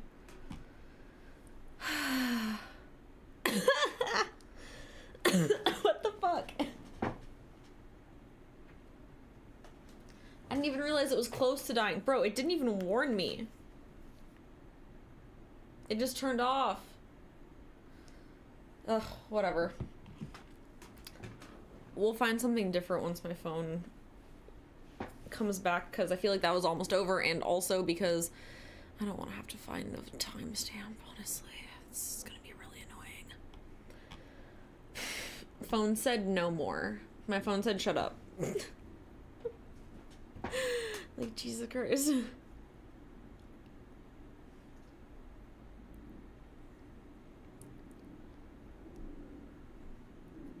Oh my god. Dude, I am...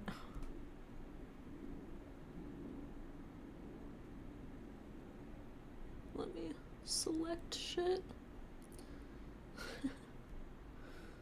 Oh my god, please. Bro, I just want to change this. Oh god, why is it? Hello? Why is it being like this?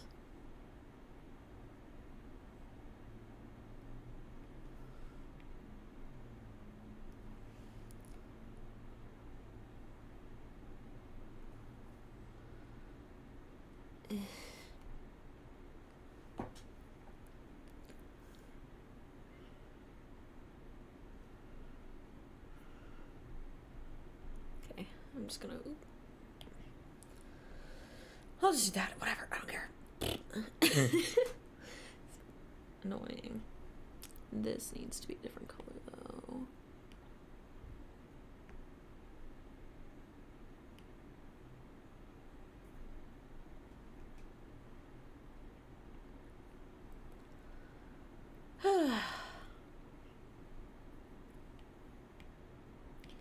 We can make that bigger. Make this bigger.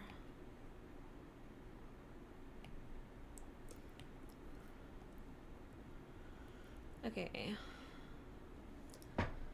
How's it look, chat? How's it looking? How's it looking, you guys? January plans. Woo!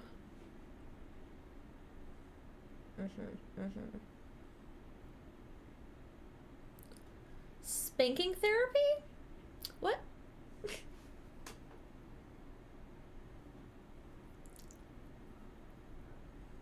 Thank you, thank you, thank you.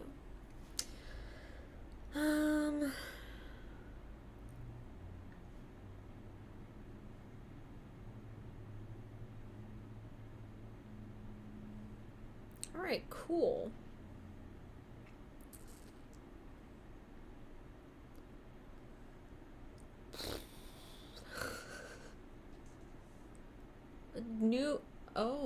About a spank ball. Bro, okay, my phone is back.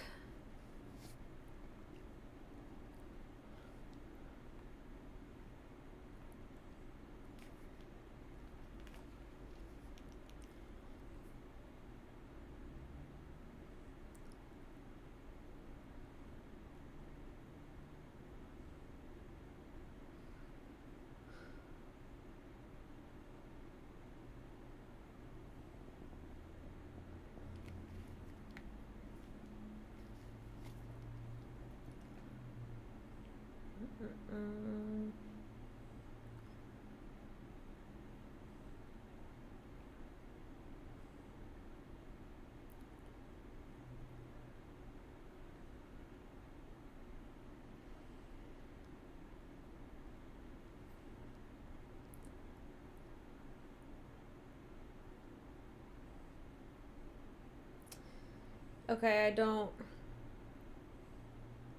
I'm not seeing it. I'm not seeing it.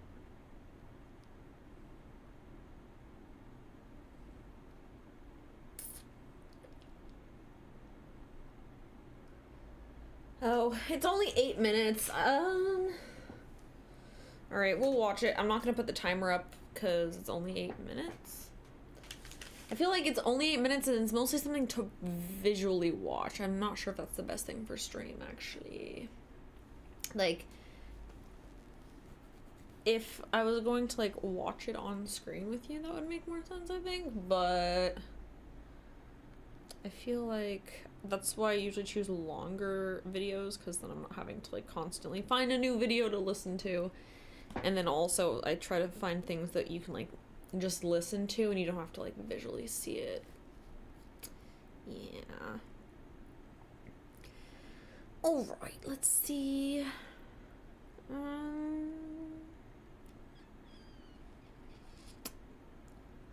Let's see if there's any Christmas Reddit tea. I feel like that'd be a good one.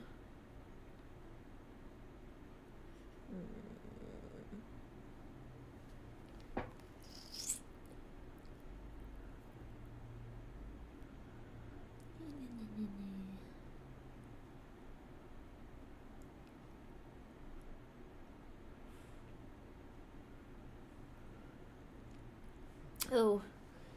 Mark Narrations just posted a new one that is interesting. Okay. My comment to my boyfriend's sister has gotten me kicked out of the family. What? I have a few questions there, because what do you mean you're part of the family if you're the girlfriend? Bro, what'd you say? What'd you say? It is not randomized. That's why. That's how. I'm just gonna start playing it and then I'll link you, okay? Hey Waffle Gang, I do hope you are well. My name is Mark and today we're checking out some more Reddit stories, and if you do love a Reddit story, why not consider hitting that like, subscribe, maybe that notification bell too, and let's crack on with today's first story. Much love, guys. Now today's first story comes from main copy 4866 and it says, true, it could be her own female, family. Repair my relationship with my boyfriend, 25 male, and his family. Nope, it's his after what family. I suggested to his sister, 19 female. So, 19. I've been in a relationship okay. with my boyfriend, who we'll call G, for about 2 years. He has 3 younger siblings, M, 23 male, A, 21 male, and T, How old 19 are you, OP? female. All of them are still in college and still live at home with their mum, 55 female, and dad, 55 male. While my boyfriend Like, and I that's his rent little an apartment. sister. This summer, they will be celebrating their 30th wedding anniversary in France, where they had their wedding. They plan on getting first-class tickets, a high-end hotel, etc. Okay. One night, G and I were supposed to have dinner with his family. While we're at their house, T mentioned how excited she was for this summer and all the things they plan to do in France. As this is an anniversary trip for her parents, I suggested to T that she could do her parents a solid and maybe stay back home and out of their hair to give her parents time away from their kids this summer. Or she could maybe pay her own way so her parents could save money. T asked me why she'd give up a trip to France, and I told her it would be a nice gesture for her parents' anniversary. That's kind of their choice, isn't it? Would be and how her parents will Don't probably push think it. of her What giving the them hell? space. At some point, M interrupted us and told me to stop meddling in family affairs. That I was Yeah. overstepping, Stop and to meddling either in family apologize affairs. for pressuring T or to leave the house. I Yeah. told him I didn't mean to make anyone upset, but when their dad came into the room and asked them what was wrong, they told him everything. He then asked me to leave his house and said I probably shouldn't come back anytime soon because I was. No, I'm on the overstepping. family side. What's He wrong found with it you rude guys? that I was making up a What's problem, wrong with you? pressuring T to solve it. That's not your Me family, and nor T your went place back to our suggest. apartment, and we haven't been speaking. Where do I go from here? Edits for more info. The others are invited, but they are older, so I assume they can She's just do their own thing. 19. I'm not obsessed with their financial You are situation. obsessed with their financial I just think it's situation. You important that seem T like a starts gold making digger. money on her own, so she can value it more. She's used to getting her hair, Bye, nails, bitch. and sometimes makeup done and paid for. Alright, chat, I think I'm gonna Not to mention swap how back much product she over buys for her hair and sanitary edit stuff, products. because I It'll hit think her we're hard good. how much I this think stuff costs when she's older. So why not start learning we have that time now? to edit stuff now. Now, for me, in this, you did massively Like, that's overstep. unhinged. Yeah. And it didn't feel like you was helping T learn about financial responsibility. That just feels like it's a excuse after you've been called out for it. You literally spoke up to try and exclude a teenager, or be an older one, from her own family celebration. You put that pressure on her, and you seem to be so focused on her finances that you know about how many products she buys for her hair and sanitary products. Yeah, that's so fucking That's weird. for me. That's so I kinda weird. wonder what other OP is comments have been so raised up in weird. the past from OP in this, because OP the is dad's so reaction weird. was pretty swift. I know, In fact, they've been there's waiting to one kick their you children out, there, and and I'm on their celebration for their side. marriage and family. Like, why? My You seem parents to would be the only absolutely one who invite thinks me. that they need The way my space. nose is gone now. My parents There would was a couple of absolutely comments invite me in on this something like one that. where Like, OP replied to him. The first one was one that was downvoted, by the way, but it said, sometimes after certain situations or actions, people do a bit of self-reflection. Seems to me that is what OP is doing. OP said sorry. She was asked to leave. I don't know what OP has to let go of. OP, from her previous comments, appears to stand by her thought process, and if what she wrote was true, and I have no reason to believe otherwise, that she made the suggestions with the best of intentions. I No, can't she fault didn't. her. I'd be I think aggrieved she too. wanted to go on it. OP says yes. I'm tired of apologizing for making suggestions. It wasn't your place to make a fucking suggestion, buddy. And I feel like Holy he's the one. shit. He's also close to his That's family. crazy. How am I supposed to have a healthy relationship with them and give my opinions if they're Right, so always you're shooting actually me down? not gonna have that relationship because they're kicking you Why is out. it so important to you to bring this up to her, and why push it? Yeah, You say like, you've given so many apologies. Can you give an example? Who are you to decide how they should spend their money? That's so weird. Opie says, my boyfriend told me about how his parents plan on putting their homes in their kids' names so they can sell it and split the earnings between the four of them when they're about to kick the bucket. I told him he shouldn't rely on his parents to give him money. So if they do end up selling the house, I suggest that they put all of that money into an account for their parents so they can live out their last years comfortably. So sometime later, Opie did come in with her update. You're They said not last your night, place. me and G had a long and serious your talk about my place. comments at the dinner, along with some of Dude. my past comments. He told me while in my family refusing a free trip when you're invited may be seen as noble, in his family, refusing a free trip is seen as stupid. In my family, if someone offers to pay for you, you should always decline no matter what. My parents What the made me work fuck? all throughout high school and always told me I'd have to get a scholarship to help pay for college because they weren't going to do it. It is a Okay. courtesy in my family to not expect help with finances, no matter how tough it may get. To only eat Damn, once sounds like your serving at family dinner fucking gatherings, sucks. to always pay your own way. And we often voice our opinions, no matter what they are. He then That's went into crazy. discussing the trip to France. His mother has extended family who live there, so this will not be the first or last time they all go. It'd be the first time they explore the area. Even if T wasn't old enough to go off on her own and didn't know her way around or the language, she'd be just fine. And if his mum and dad wanted alone time, she'd be just fine on her own, even if they didn't have family It's there. not your When me and business G either first way. started Like, it's so dating, and weird. we were talking about our family history. He told me about how his maternal great-grandparents moved to America from France. I was under the impression that everyone from his mother's extended family moved, not just the Girl, it great-grandparents and their doesn't children. matter. Apparently, his mother thought my behavior was because I didn't feel welcomed by them, and the dinner was to invite me on the France trip as a sort of peace offering. However, after his father caught me trying to sway T, he had enough and decided he couldn't take it anymore no matter what his wife says. He would not tolerate me being around the rest of the family or in their home any longer. This came as a shock to the family, as his dad doesn't speak much and is usually calm and composed. Oh, My boyfriend also Dad showed me his ate. photos from his parents' wedding. It looked like one of the most fairy tale-like weddings I've ever seen. Dad It was held at ate. Chateau Chalane. They were Apologies trying to about that give you a pronunciation. fucking chance and he you fucked it explained up. how they plan on renting the space again and flying all of their extended out to celebrate with them because they want to celebrate with everybody and will take time for Like, I themselves think later on in OP the needs to summer. be reminded that they're They not also teared up married. listening to how his parents met. After graduating Like, high you're not school, a wife, his mother spent the bestie. summer in France with her You're a family, girlfriend. and his dad was visiting along with his older brother. His dad had struggled with cancer nearly his entire life up to that point, and it was supposed to be his dad's last trip before he let himself go, because he was tired of it all. One morning while eating alone at a cafe, he recognized her as the most beautiful girl he's ever seen, Aw. who spent her time helping out with her family with their restaurant, running it like it was the Navy. Someone who wasn't afraid to call customers out when they were being unreasonable or just downright rude, and someone who knew exactly what she wanted and how to get it. The complete opposite of him. They spent the day together, which inspired his father to continue his cancer treatment, accomplish his goals, and start taking life more seriously so he could be by her side for as long as she'd have him. His parents always told him and his siblings the only thing in life they value more than each other are their children, and they want to make sure if life ever gets hard for them, they have something Bro. to fall back on.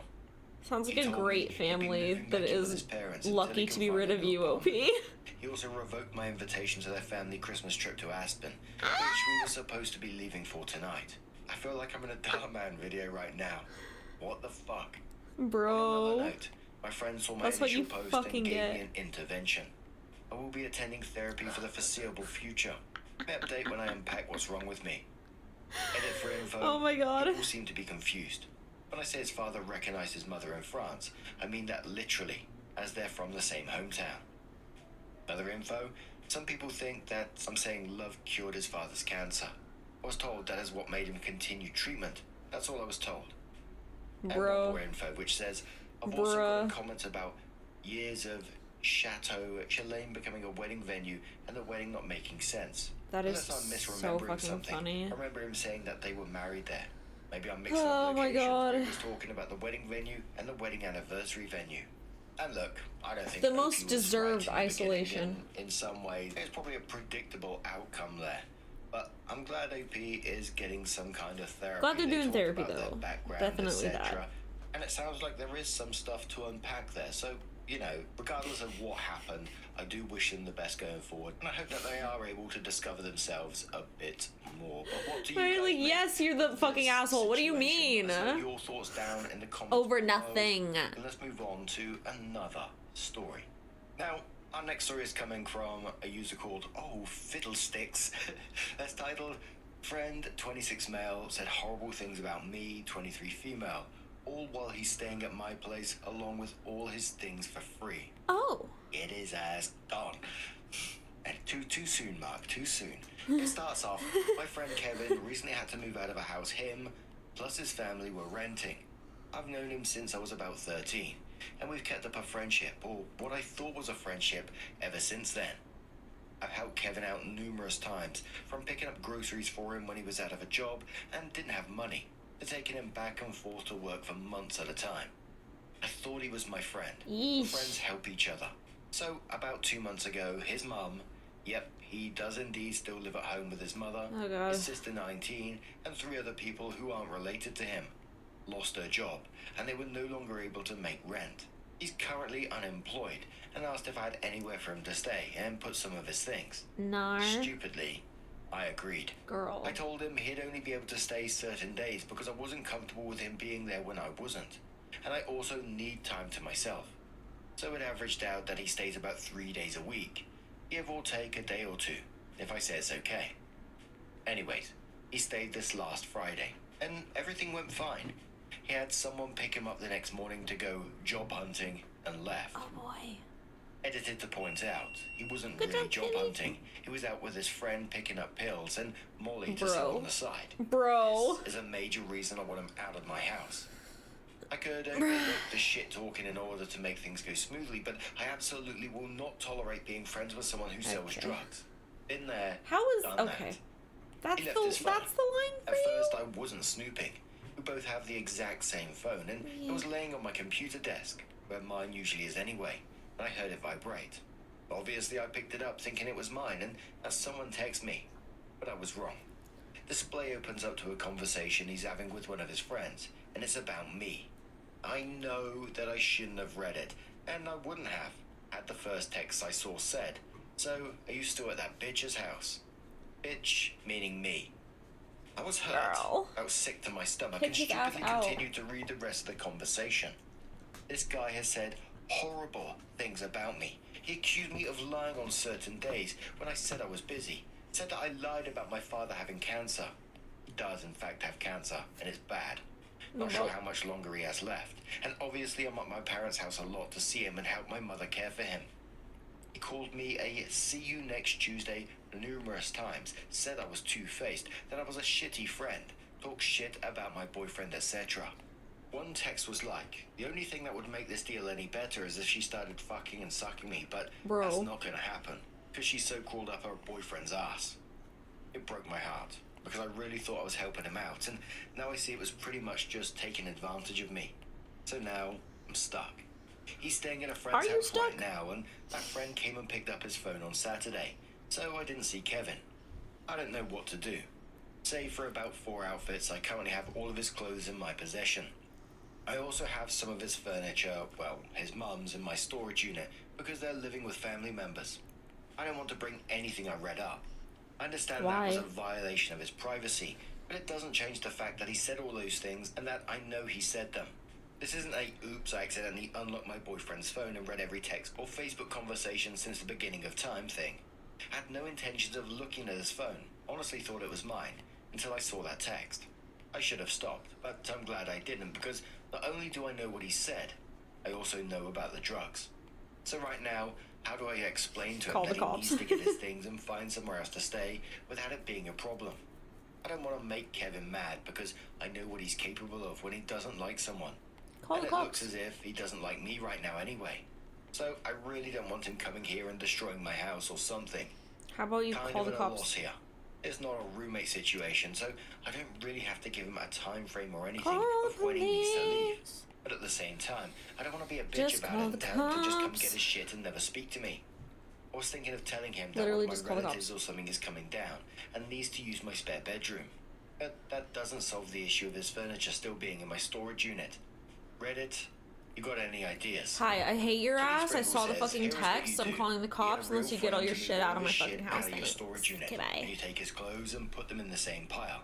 And then you tell Kevin he can go pick up his pile of shit and to not contact you. Yeah. This is not a friend.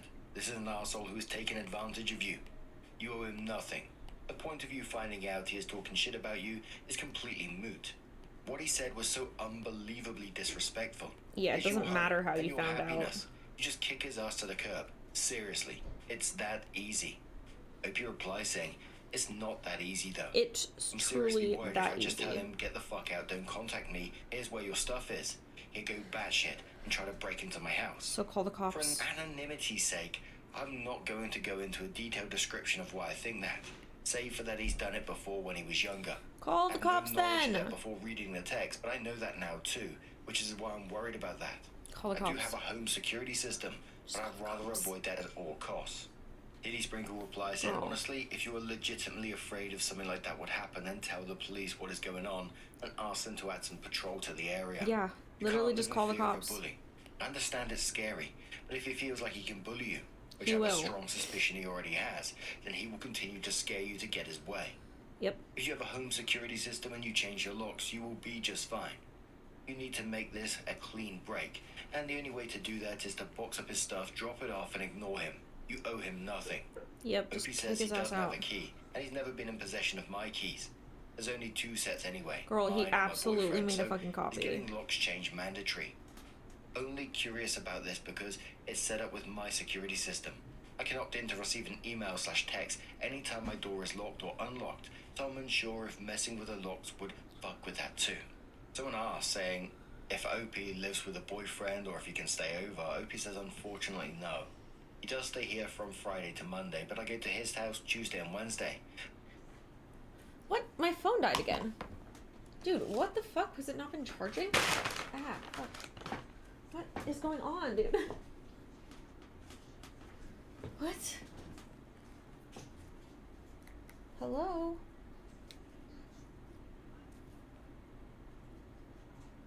Why did it stop charging? Why the fuck did it stop charging? Yo, come on. Come on, you little fucker. Come on, fucker, turn on. Oh my god. Are you kidding me?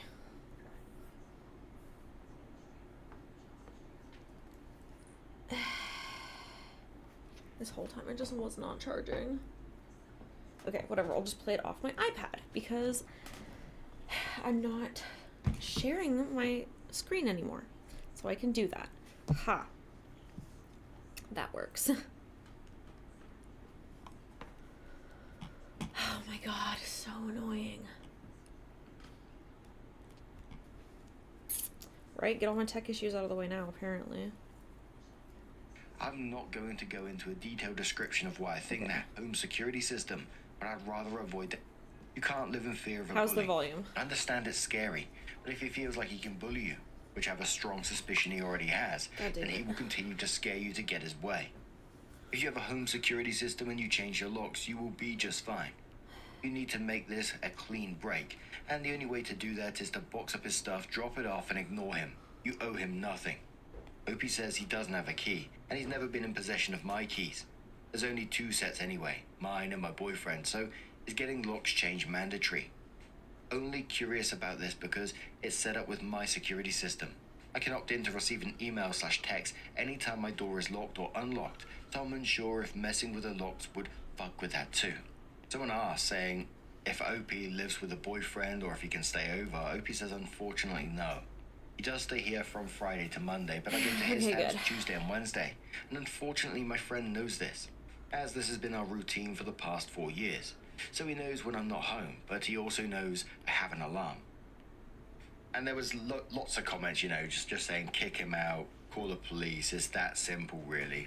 And I get where they're coming from. I really do. But I think about my past and growing up in the area that I did, and there was all sorts of shit going on. Let me tell you, dealers and potentially dangerous people. If you stay amicable with them, you know, you're absolutely fine. But you piss them off, you're potentially in big trouble. And yeah, people will say, just report that to the police if you're that worried. Which, again, I get is the correct thing to do. But the police can't be at your door 24/7 guarding it. Let me tell you. However, and again, I know I'm projecting here from my own childhood and what I've seen because this might be a completely different situation, but it just feels like he's the type of person that I've seen in my past. So I can only relate in that way. But let me briefly tell you where I live, where I did, and above me, and about 4 doors along, a new family moved in. One kid was 15, one was 19. Absolute fucking animals. They were dealing, robbing people in town, and sure, police would come round, take them away. A bit later on the day, they'd be back round again, just doing their normal shit. Partying, massive parties, you know, drugs there and all sorts. Someone reports a noise, that person would find a brick through their window the next day. And the police could warn them, because that's all they could do, because they couldn't prove it was them that threw the brick. And I'm not saying that you shouldn't report them or anything like that, because, you know, that's not right either. I totally get that. All I can say is where I came from, and I know it's not right. But OP also needs to look after their safety at the same time. So maybe they could do some of these things. They could, you know, let the police know what's going on. I feel like calling the cops is the best way to look after your safety, because even if they can't do anything, there's at least a fucking record. I would think at the same time is maybe talk to your boyfriend, move in with him for a certain period while this is happening, just to see what happens. Because generally the cops Take all need your best possessions to his house for the time being until it all calms down, because I wouldn't trust it either if I was you. Again, this is my own projection, right? And I think you need to be as safe as possible. But OP came in with an update and said, after reading a comment that she saw, I decided to stop being a pussy about it and just tell him to get his shit. I packed up all of his clothes and the rest of the stuff he had here and waited till my boyfriend got off of work. Good. When he got here, I called Kevin and told him to come get his stuff, that he couldn't stay here anymore. Good. Then hung up. He started texting me. This is pretty much the conversation. Kevin said, what the fuck? You know I didn't have anywhere to stay tonight. What the fuck am I supposed to do now? OP says, I don't know. Maybe get a decent job and keep it so you actually have somewhere to stay instead of couch surfing. Lol. Kevin said, what the fuck is that supposed to mean? I didn't think you'd give a shit how long I stayed. You have a spare bedroom. It's not like it matters. OP says, yes, I have a spare bedroom. I, meaning mine. A spare bedroom in my house that I went to college and got a decent job and saved up money to afford buying. I didn't buy it so my friends could crash in it and live here rent-free. Kevin said, fine, be like that. It's a really fucked up and bitchy thing to do. I'll have my shit in a few hours. I'm busy right now. So it ends up being around 1 a.m. and still haven't heard from him. And my boyfriend is getting pissed. Boyfriend calls him up and says, look, you have 15 minutes to get here and get your stuff or it's going out by the road. Got another text from Kevin calling my boyfriend a douche and that I do whatever my boyfriend says. And then that's why you're kicking me out. We know that this is all about the fact that he's like in love with OP, right? Obviously that isn't true. My boyfriend doesn't care who stays at my house, and he's never been mean or anything to Kevin. I don't text him back, and about 20 minutes later, Kevin and 2 of his friends show up. They all get out of the car and start to come in, and my boyfriend just blocked the doorway and tells them they're not coming in, and that his stuff is already packed up. Kevin comes in, grabs his laundry basket of clothes, and starts handing off his stuff to the guys from the doorway. Before Kevin leaves, he turns around to me and is like, this is really fucking bullshit. I thought we were friends. I just said, so did I, and shut the door. He hasn't tried to text me or call me anymore, but his mum did. She was nice and just asked if I had some time in the next few weeks. If I could meet her at my storage unit to get the rest of her things, I have no problem with his mum, and I'm certainly not going to keep her away from her furniture. But I have no plans at all to talk to Kevin. People were asking if OP was scared when he brought the 2 friends along. OP said, oh my god, my heart dropped when I saw them get out of the car. I knew both of the guys though, from going to high school with them, and afterwards realized that the 2 guys live together, and only one of them has a car. So Kevin is most likely crashing with them. I don't think it was a scare tactic, because as soon as my boyfriend told them they weren't coming in, they were both like, sorry man, I understand, we're way out here, no problem. They just sat on the porch playing games on their That's cell funny. phone till Kevin asked them to take his stuff to the car. When told not to go alone to meet their mum at the storage place, Opie said, well, she called a few minutes ago and asked if I'll be free on Friday sometime because she's found another house to rent, and started apologizing to me for the way Kevin acted. It apparently went to her bitching because I wasn't letting him stay, and she started telling me that she didn't blame me for kicking him out, and if he Lol. wasn't her only son, she would have dropped his ass a long time ago. Oh my god. Nevertheless, I don't feel comfortable meeting her by myself, so my boyfriend and his brother are going with me. I can excuse them being there by saying it's to help her load up her truck. And boyfriend brought this up earlier. We decided we'll meet the mum, and I'll stay at the house. I'm hoping my alarm and my large dog, which he's scared of, will keep anything from happening. Hopefully. OP, when told not to let the friend back in her life, OP says no worries there. After reading those texts, I'm done with this guy. It was fucked up. I would have everything sent he him said, screenshots and I of only the posted texts. the mild stuff. If it had been something like, I oh, wouldn't have she's even stubborn, said or shit to was him. I cranky or literally would grumpy, have it just wouldn't sent be a him big deal. screenshots and been like, Everything your he stuff said, will be drugs outside. included. I'm so done with that shit. I'm an adult, and I don't have time for that. When someone told OP to move, they said, unfortunately, I can't move. I bought my grandparents' house from them when they retired, and would never be able to get a house this size. For the acreage from what I got it for, I love where I live, and certainly wouldn't move away because of something like him. More on the texting, OP said, unfortunately, I wish it was like this. The person he was talking to about me used to be a mutual friend that I don't associate with anymore because I don't party or drink or do drugs. The conversation talking shit about me went back months and months. Pretty much every time I've ever hung out with this guy, he texts this other guy to talk shit. One time He's clearly in particular, love I with was you, by talking the to way, Kevin OP. about some family problems. And he's mad that you have a do that boyfriend when and you you're haven't friends. chosen And him. he texts this guy a whole conversation. Is he I a was gold like, she's digger? such a liar. I don't give a shit what happens in her life. None of it was a lie. And it hurt me to think the entire time I was spilling my guts and heart out to him. He was just making fun of me. And it seems my projection was completely wrong. But I'm glad OP was able to work stuff out in the end, get him out of your house and just be done with him. And, you know, no one's got time for that sort of drama in their life, do they? But what do you guys make of this situation? Let us know your thoughts down in the comments below. Don't Now, bite just the a hand huge that thank feeds you, for being bro. here today, getting involved. There's a in the reason that's a stories, your saying. love, your support, your time. It always means the absolute world to me. So thank you so, so much. And hopefully I'll see you in the next one. Take care and much love. Okay, let me find another one.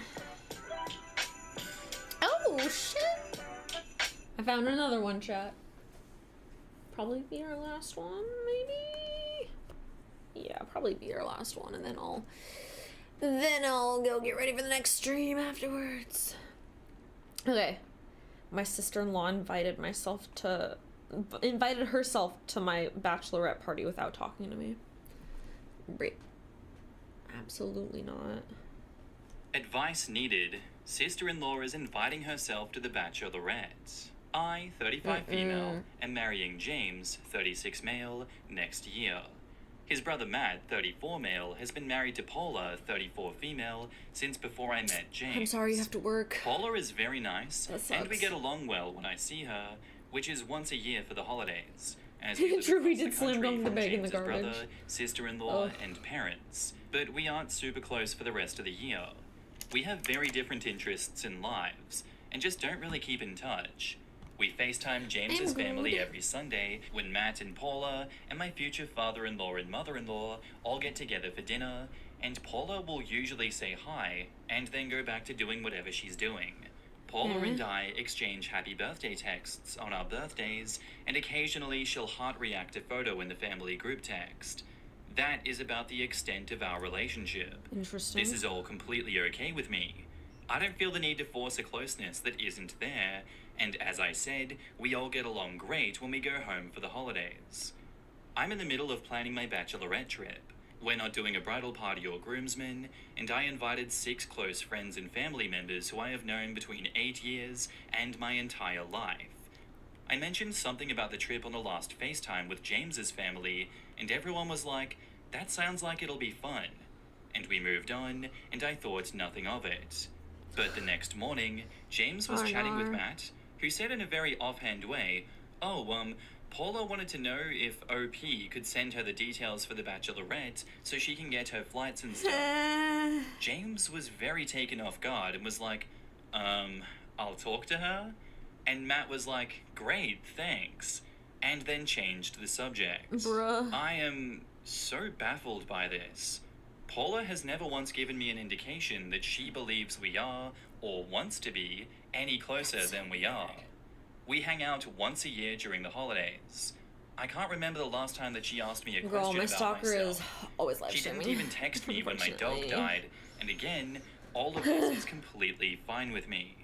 I don't need my fiance's brother's wife, who lives a time zone away, to be my BFF. But it truly never occurred to me that she would even want to be invited. If Paula were the one getting married, I would never in a million years expect to be invited to her bachelorette, let alone assume I was invited. It's weird. This all happened on Sunday/Monday, and I still just don't know how to respond to this, especially because Paula didn't reach out to me directly. Here's the part where I'm worried I'm being an asshole. Yeah, The definitely path not of being an least asshole. resistance would of course be to invite Paula, but I just don't want to. You don't. The friends and family who are coming to my It's a bachelorette close all have met each other family already and friends thing. mesh well and are extremely important to me. I am the only person in this group who Paula has met, and we have such a surface level relationship that I Yeah, feel that's that we awkward. barely even know each other. The trip is going to involve a lot of hiking and outdoorsy stuff in a location that is very special and nostalgic to me. Paula prefers to stay indoors and has skipped the family's annual Christmas Bruh. walk every year that I've known her. I don't think that she would have a lot of fun, and I also don't want to be worried about her experience the whole time. And beyond all of that, there is a part of me that really resists capitulating to the expectations of someone who has Oh my not even God, told me right? directly Dude, that that shit she was would so like to weird. come. I would never ever dream of inviting myself to someone's bachelorette, let alone doing Your so sister's via not your a game of bridesmaid? telephone. What the We're fuck? heading to James's family's Like- place for the holidays next week, and I'm so anxious and truly don't know how to handle this. I really don't want to hurt Paula's feelings, but I want to be surrounded fuck by my Paula. closest friends and family at my bachelorette. And we As just most don't have that would. kind of relationship. Do I just leave it alone and wait for Paula to bring it up? Do I proactively sit her down to talk through it? I don't think Do you I just even get need to over do myself and invite her? In the comments, Chaotic Whatever says, I don't think you're being a jerk. I also don't think she's being a jerk. I think it's she's very being a sweet little that bit she wants to be presumptuous. included, or would assume that she should be. It may be a very innocent misunderstanding based on how it was talked about and where audio may have dropped on a call. Take the Maybe. win in knowing that you have a sister-in-law who would literally get on an airplane to come celebrate you. That said, address this issue head on and be That's a kind. very And do not make it generous sound way like you're doing her a favor of by not thinking inviting this. her. I.e., oh well, it's not your kind of activity anyway. Reach out and say, hey, James mentioned that you were looking for bachelorette details for travel plans. I'm really sorry, but I think we had a misunderstanding. This feels awkward to address, but my bachelorette is just me and some of my oldest friends. I hope you understand. It means a lot that you would be willing to join, and I'm so lucky to be marrying into this family. I can't wait to see you at Bless Christmas you. / the wedding / whenever you'll see her next. And OP replies, thank you. This is That's such helpful framing.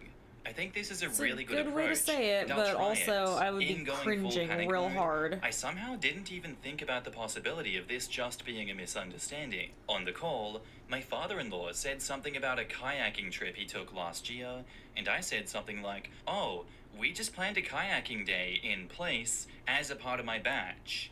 And everyone was like, oh, that'll be fun. And the convo moved on. It was truly so mundane that I was really taken off guard the next day. And Chaotic Whatever Yeah, replies, see, why would she assume another she's possibility invited? is that she doesn't want to go, but was left unclear if she was expected to. She may have had her husband ask that question as a way of feeling it out without putting you on the spot. Good luck. It's tricky navigating those kinds of things for sure. I had a friend who I didn't invite who very clearly I thought fear I she was would going just to be not invited, navigate and I it. regret how I handled it. So, while it's awkward, tackle it head on with honesty, and have fun at your party. Does anyone else have a feeling that it was the brother-in-law that wanted her to be invited? if that is the case, and OP has gone with this, oh, it must have been a mistake, sorry about that, I'm keen to see you next time we ever catch up, I highly doubt we're ever going to get the truth from the brother-in-law being like, yeah, you know what? Yeah. I just wanted her involved, and you're an asshole for not involving my dear wife. I'd go as far as putting money on it. He's an evil person with evil intentions. That's sarcasm, please. Stop. Fantastic advice from Chaotic Whatever here. I don't think that this sister-in-law has any ill intention. I think that she is being led astray. It's not that it's ill intentions, it's just having some presumptuous as miscommunication fuck. going on there. Assumptions make an ass out of you and me, and thank God we will not let that happen in this story. And now, on to the update, about 20 hours later. Thank you to everyone who weighed in on my post. Hopefully she takes I getting appreciate rejected all well. of the advice and thoughts, even from those of you who called me an asshole and or privately messaged me to tell me to basically bully Paula until she uninvited herself. Don't do that. I will not be doing that, but Yo, thank you chill. so much. Chill. What's wrong with people? What the hell? After posting yesterday, I sat with my feelings and tried to Bro. figure out why It's just, I have like, such a presumptuous strong and I don't want awkward. to invite her response, given that we always have gotten along fine when we see each other. Oh my god. I came to the conclusion that the thing that was really bothering me was the indirectness of it all. I couldn't understand why Paula didn't just reach out to me herself, and it made me worry that I had done something to make her feel like she couldn't. But I also decided that it was more important for her to feel included than for me to have the perfect close-knit group trip that I had been envisioning. Her? So like everyone pointed out, it's just one weekend, Oh and my she god, will presumably dude. be in my life forever. Well, enjoy being the So fucking I called doormat her of that yesterday family for the evening, rest of your life. the first time either of us have ever called the other lol, and the convo went like this. Like, that's Me. Hi so Paula, weird. I'm about to send over all the Bachelorette info, and I'm so excited that you'll be there. Ugh. I just wanted to check in though and make sure that you know that you can totally reach out to me about things like this going forward. I hope I haven't done or said anything to make you feel like you can't, and if I have, I'd love for us to talk it through. And Paula, after a long confused silence, replies, that's really nice of you, but I think there's been a miscommunication or something. I hadn't been planning on coming to your bachelorette. Me, also confused, replies, oh, okay. I just thought, since Matt asked me to send you the info, and Paula says, he what? And for me, confusion intensifies. Oh my god, and wait. Paula continues, I'm going to talk He to was you right. real quick. The husband Let me is call an you evil, conniving bitch. 10 very stressful minutes No way. later, Paula called back and basically said that Matt got in his head about worrying that Paula was feeling hurt and left out, Dude. which she was not. She was like, no offense, this trip sounds like my worst nightmare, lol. And he had the galaxy brain idea to, like, parent trap us into thinking that Paula was supposed to come on this trip instead of just talking to either of us. That is The end result is that so Paula bizarre. has no desire to come to the Bachelorette and never did in the first place. Matt has apologized, and all this encompasses the most in-depth conversation about our feelings that we have ever had with each other. Growth. Gotta love a stoic Midwestern family. Paula and I are Oh, that also actually going to get explains dinner over everything. the holidays, which will be nice, and hopefully an opportunity for The us fact to that get from to the know each other Midwest better. literally explains all Thanks of this. again Never to everyone mind. who Oh my gave god, their they're input, hopeless. and sorry if you were hoping for a more dramatic update. In the comments, Okidoki654 says, I'm glad Paula felt comfortable turning you down. We might have been reading help. My sister-in-law invited me to her bachelorette, but it sounds like my worst nightmare. Men. In all seriousness though, I'm glad that it worked out for you, OP. Was a Is he decision made okay? for two women about how they should feel and what they should do about it without actually talking to either of them about it first? Yes, of course it was the man who created this whole mess, but kudos to both women involved for being honest and upfront with each other about it instead of just going through the motions for someone else's sake. And I'm glad that all parties could talk it out and grow at the end of it all. Have a great trip, OP. I love this. Especially sister-in-law's Is this response, growth? which you know is enough to spell I think it's an just interesting kind of showing conversation with everyone's husband true colors. while she gets to the bottom of it all. OP But seems all nice, really nice. but a doormat. Hey, idiot that I married. The wife What did you say to your seems brother? whatever, and Have you then met the me? other A guy weekend is outdoors an with a group of insane people I don't person, know? apparently. What about that sounds like me? This was absolutely word for word the conversation when sister-in-law got off the phone. Oh god, embarrassing. Very much embarrassing. If I were her, I'd kill him for signing me up to a weekend of outdoors shit that I didn't want to do. Seriously. With a bunch of people that all have, like, you know, history with each other, and they don't really want me there. What's going on with that? That's She'd so be right to weird. go off on the husband as well for that, because what was he thinking? Yeah. Critical thinking absolutely lacking with that one. Left the chat With that for all said, sure. a post with two adults talking to each other in an adult fashion, fully communicating and resolving everything. Color me shocked. Crazy how that all works. What huh? is wrong with Thank the you husband, for the post, bro? OP.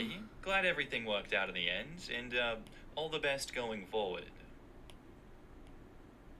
Like, is he Our next 12? post is by user Banana, and it's titled, "Am I the asshole here for saying no to my boyfriend's proposal because I hated the ring? I, 24 female, have been with my boyfriend, 29 male, for 4 years. We've been discussing marriage a lot lately, and I've sent him engagement rings I like I mean, to so be he fair, could he get should a get it feel right. for what I'm into when the time was right. He proposed to me a few days ago, and while the proposal wasn't exactly how I imagined it, it was still very sweet. What did you imagine? When he pulled out the ring, it was the complete opposite of what I like, and honestly, it was ugly. I hated it. I told him while I would love to marry him, I didn't like this ring, and felt like since I sent him so many I loved, and he didn't pay attention to those details, it didn't bode well for a marriage. Yeah. He No, told that's me valid. that was pretty shallow, That's valid. and Nope. just heard that I prioritized a It's like ring a over basic our relationship, test. and said that he spent a lot of time planning this proposal and finding the perfect ring. I feel bad, and now I think I should have just smiled and dealt with it because it's the thought that counts.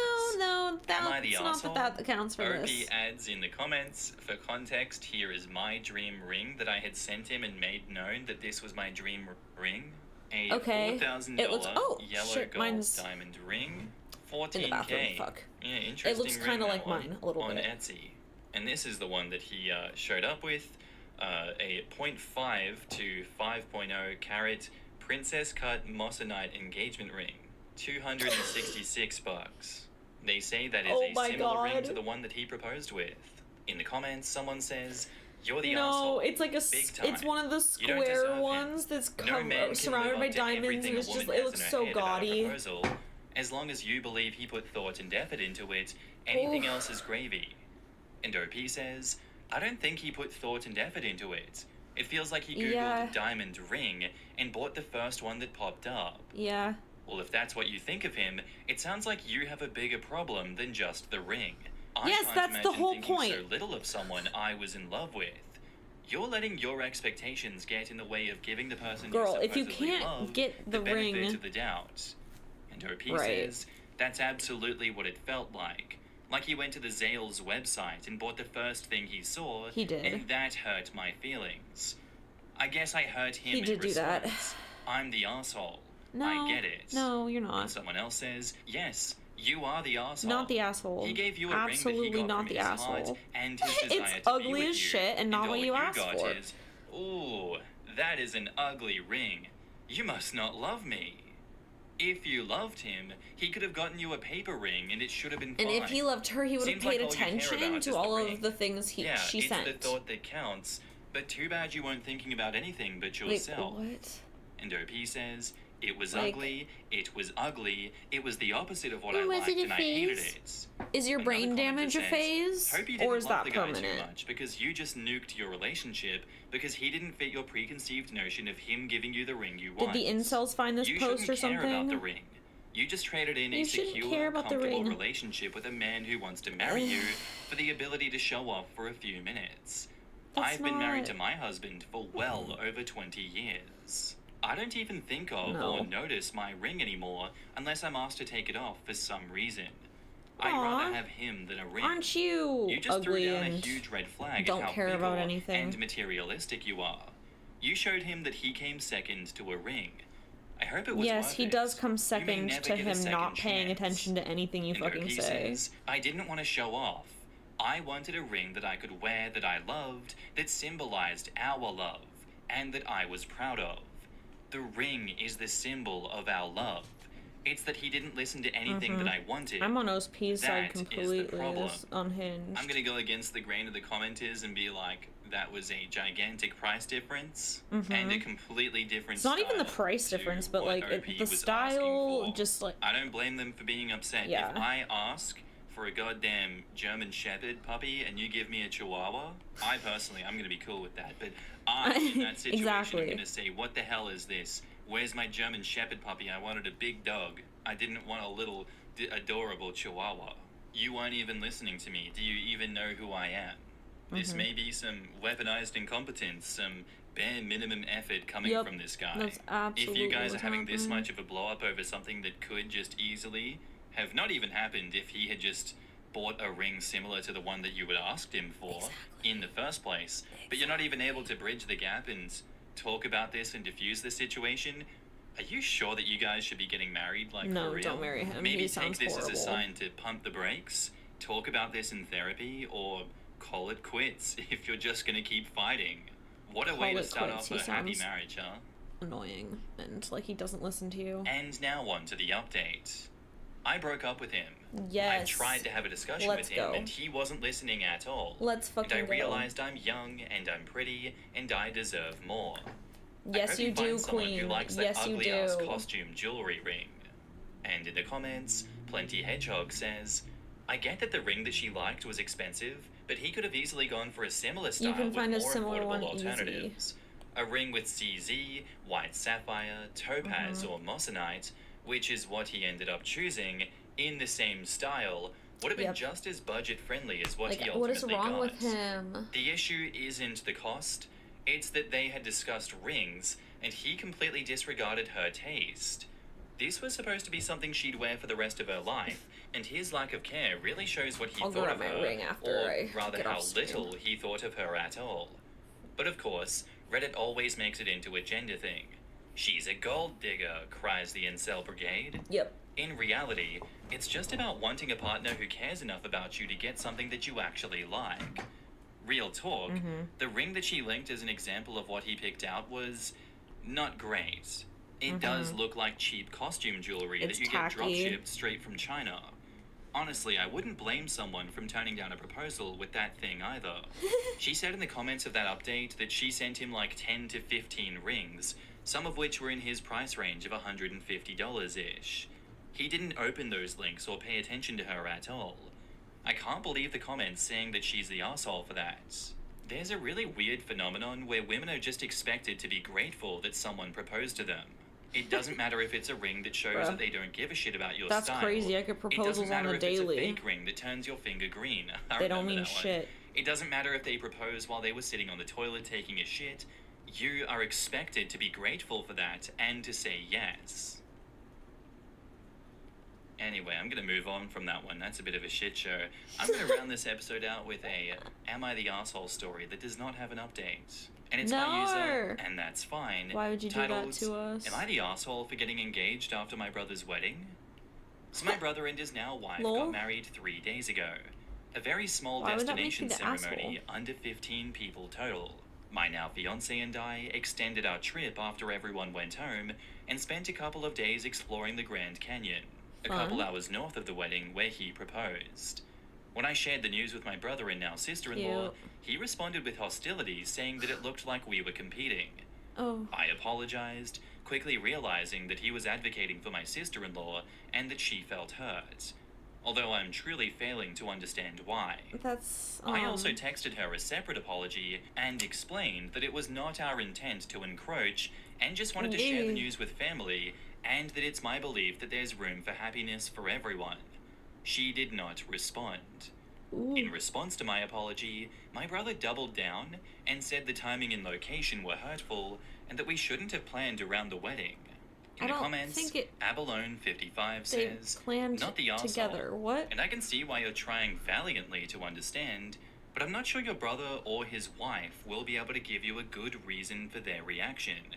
Because their reaction is wild.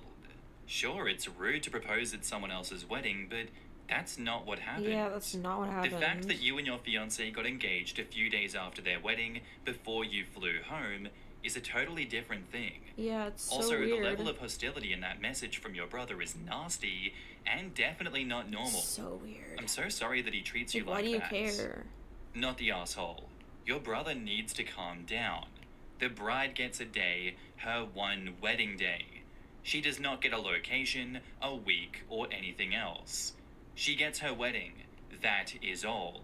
You did not encroach, right? Sister-in-law probably got used to everyone making a fuss over her in the months leading up to that Probably. day and didn't want to let that go. Now Yeah, they'll that's be making definitely a what fuss about happened. someone else, and she is jealous. Not the asshole.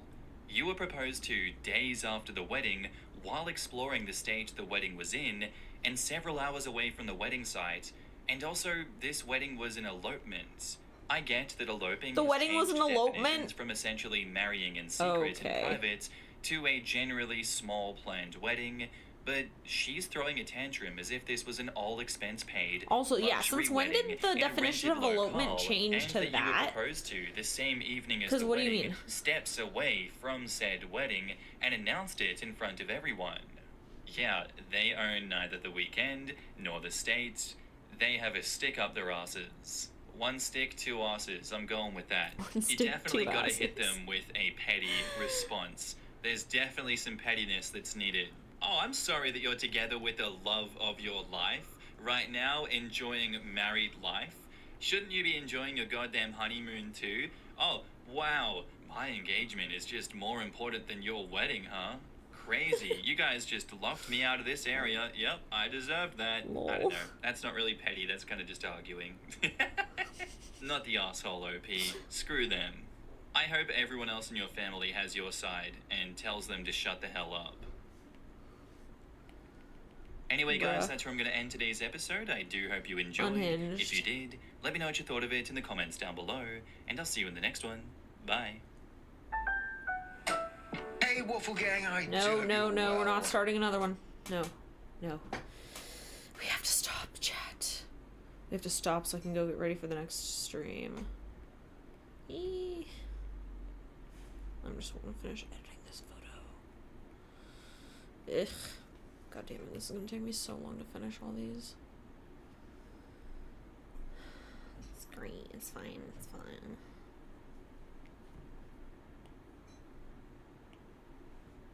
Eh. Okay.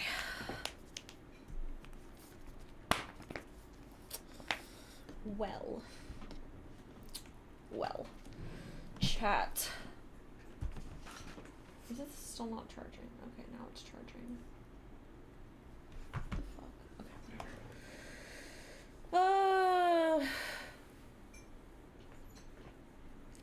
whatever. Thoughts on Hook Tua? She needs to get a job. I don't know. She should have just made an OnlyFans or something. Alright, so I will see you over on Fansly in like 45-ish minutes. I'll probably just throw the break screen up beforehand so you guys have music while you're waiting. But stream will not start until 7. Okay? So there will be music. It'll be up. But I won't be there till 7. Okay, so if anyone's complaining in the chat, let them know I won't be there till 7. But the goal for today, we'll try to do a show on the next stream. Not on here, obviously. But we'll do that on the next stream. And we will also sort out the rest of the private stream stuff, as well as get any last tips in for calendars or cards or other stuff. Yeah. Alright. Alright, chat. Thank you for hanging out with me. You can't make the fancy stream? Oh. Well. I will see you on Monday then. So if you're not seeing me until Monday, a reminder that I'm gonna be starting the Monday stream at like 10 or something. We're gonna be starting it early so that we can like really get it planned out, get it filmed and all that stuff. Well, we still have good light. So yeah. All right. Okay. Thank you for hanging out with me. I will see you guys on the next stream in 45 minutes or so. All right. See you soon. Also, we'll watch like a movie or something on stream, so it'll be fun. All right. Mwah. See you in a bit.